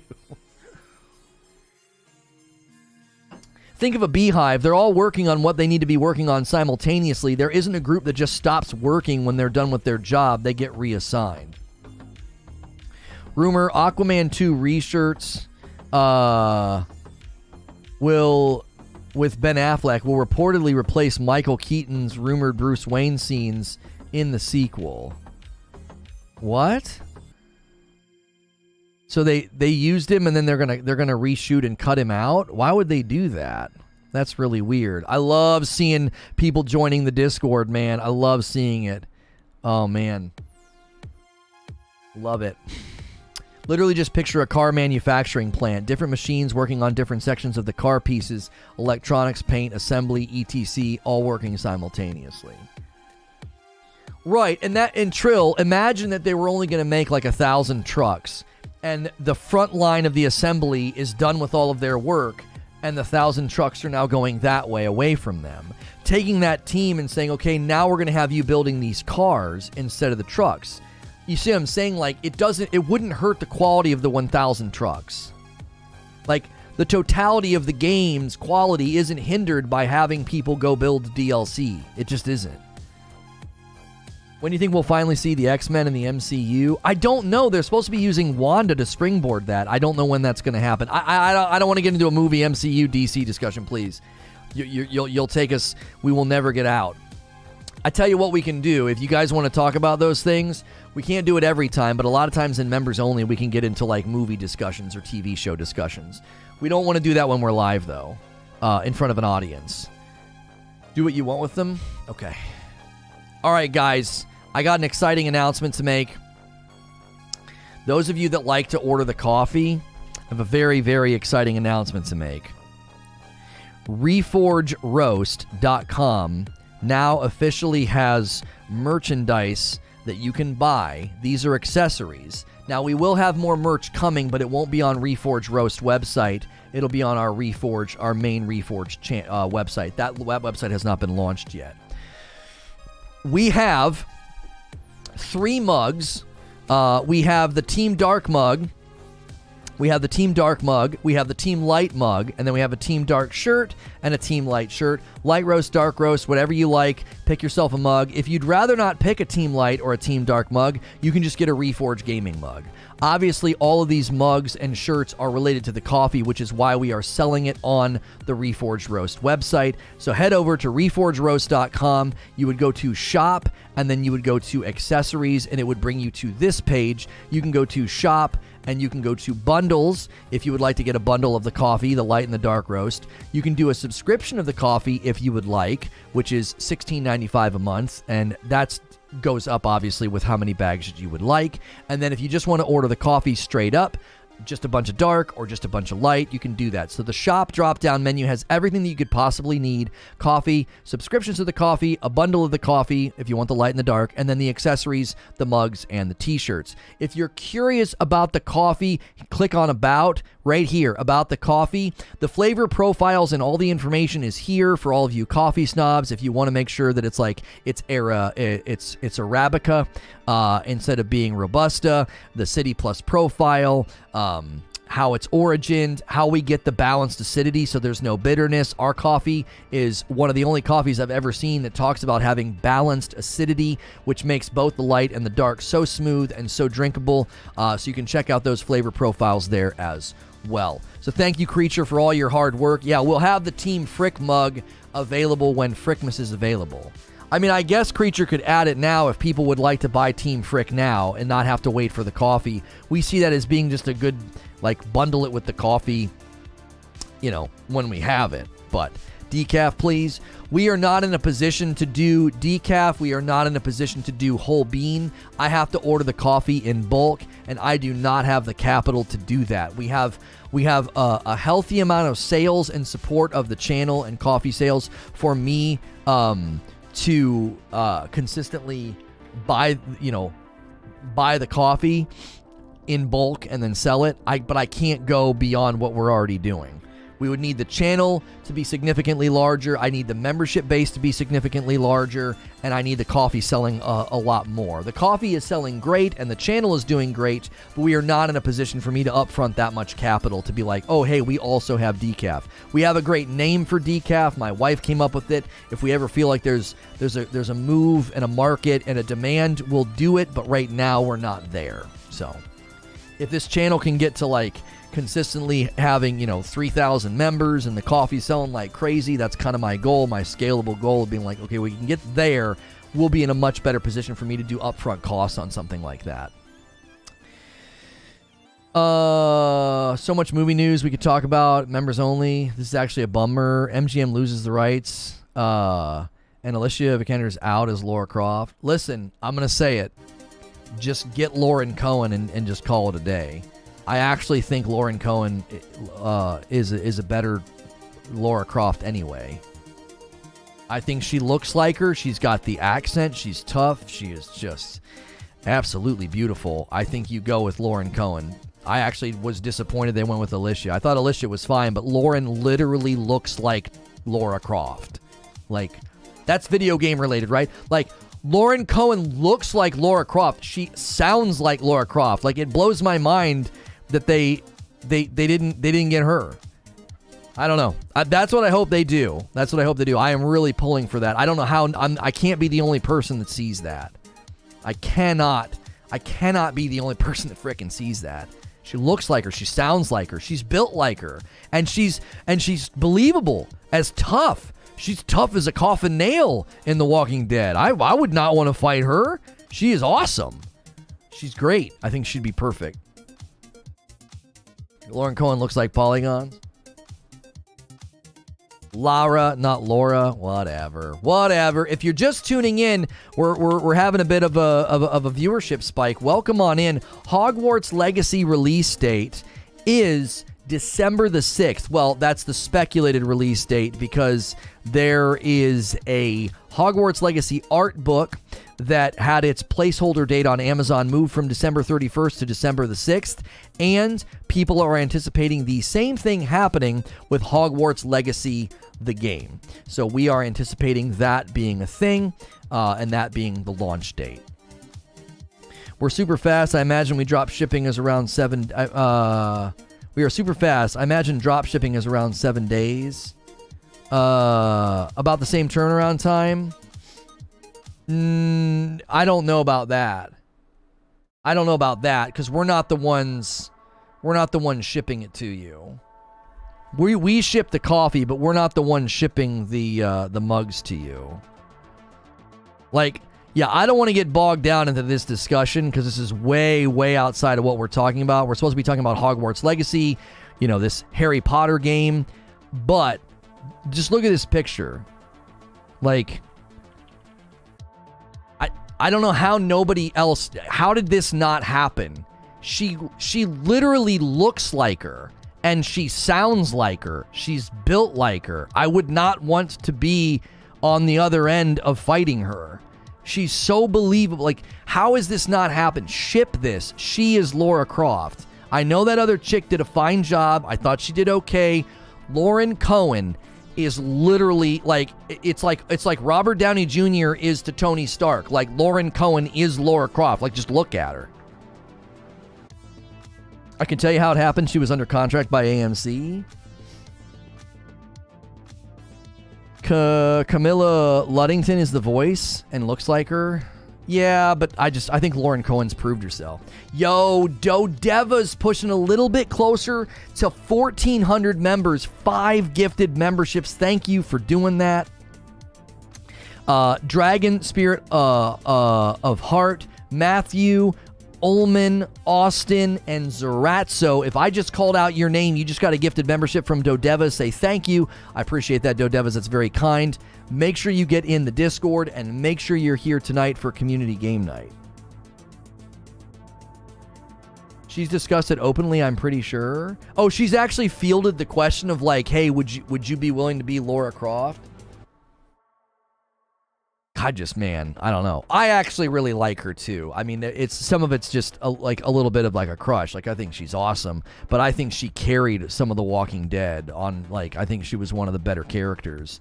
She's a very, very strong character, very strong actor. I was really bummed when they gave her that one show. I knew it was going to tank. The strong, tough female lead, like, spy show. It's like, this has been done too many times. It's going to fall flat on its dadgum face. You can't do this. They've tried this so many times, and it doesn't work. She has the same birthday as me. Laura Croft also to have sweater meet the shape of triangles. PS1 vets understand. Live service, 5 teams of 10 working on projects and only 50 on the base game. I mean, I actually will agree, Hilly, that some of the way that companies approach live service is probably proves that true. But I think Hogwarts Legacy could release and be a great game, and then they add on to it as time goes on. Just imagine, like, once a year, they push out this big substantive thing you can do to, like, go to year 6 as a student. It's not quite DLC. It's not quite live service. But you just get to keep going with Hogwarts Legacy. You just get to keep playing.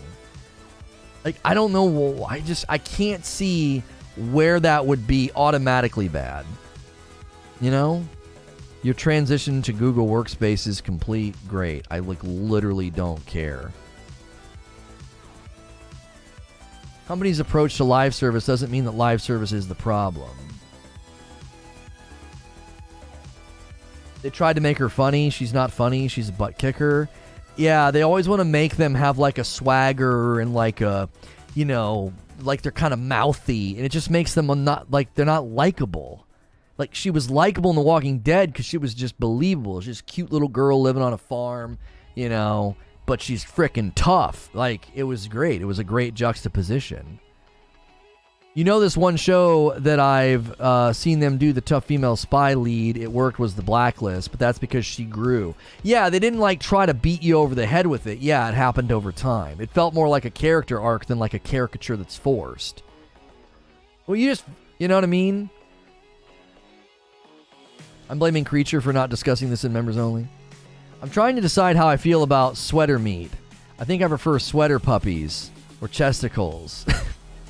Hogwarts Legacy isn't a live service game. It's an action RPG like The Witcher 3. Correct. So what we did was, Knock, I had questions that I typed up on here on this game, and I asked people if they would prefer a live service or a DLC model. So we were just batting around the discussion about whether or not which would people prefer and why was essentially what we were doing. So I was not saying that it is or is going to be. I was asking, like, what would people prefer? We got a great search today and a great suggest. So if you were searching for Hogwarts Legacy and you clicked on this stream and video and became a sub, maybe even got gifted a membership today, man, thanks for clicking on my stream and joining us today. Really. We're getting close to the 3-hour mark, and we don't like going beyond that, which is such a bummer because we've had such steady and strong turnout. But I do think we need to.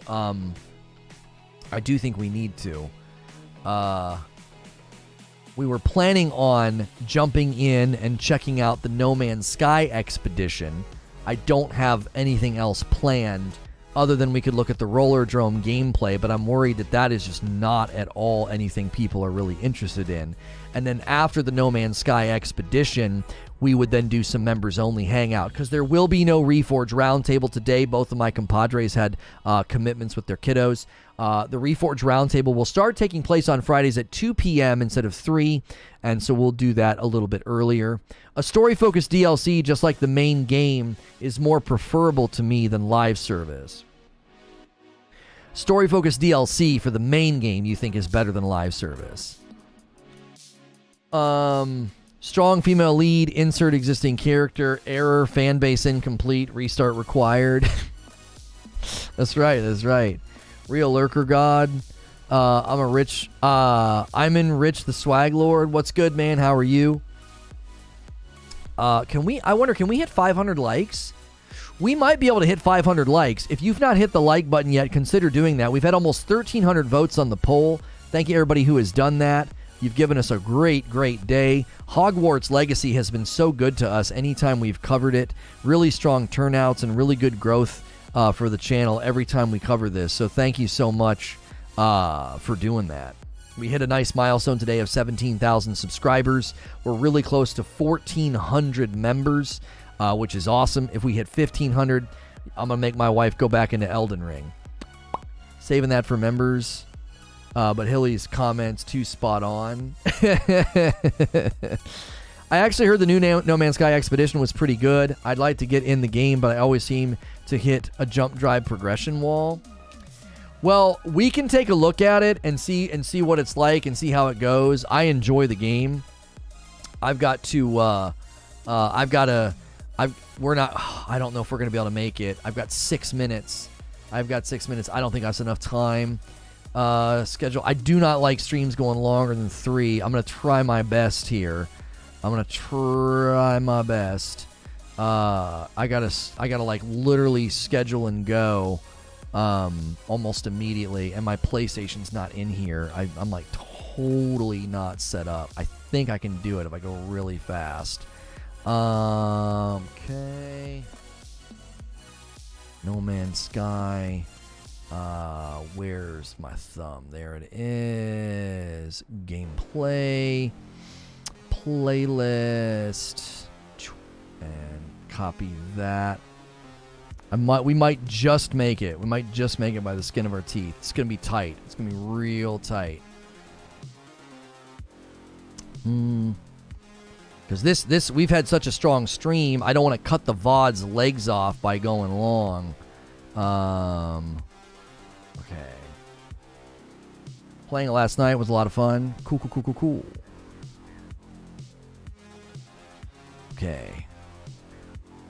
Okay, I got 5 minutes. That should be enough time. Had to be me. Okay, give me 1 second.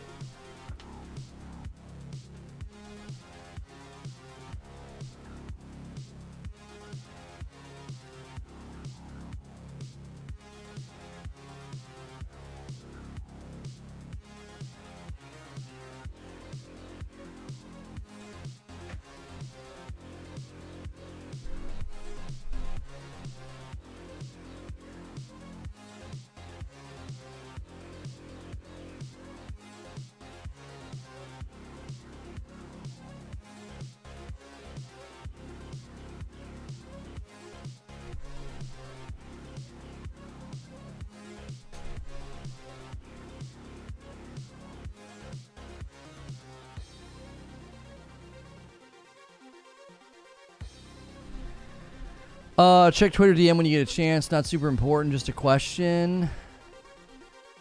Yeah,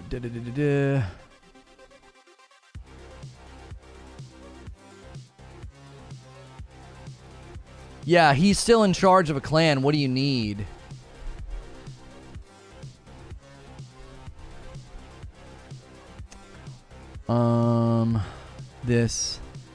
This.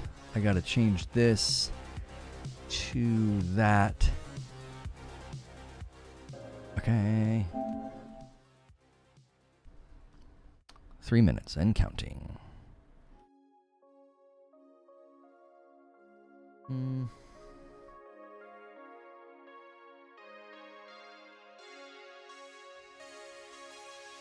Okay. Madam's avatar is awesome. Thank you. Does No Man's Sky have crossplay? No. I will sadly be having to like start over. I want to see just how set up I get though after I do the expedition, because you get a lot of stuff in the expeditions. You do. Okay, gameplay.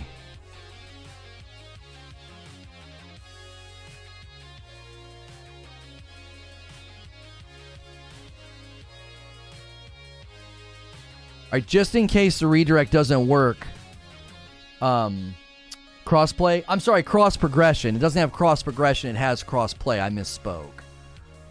Sorry.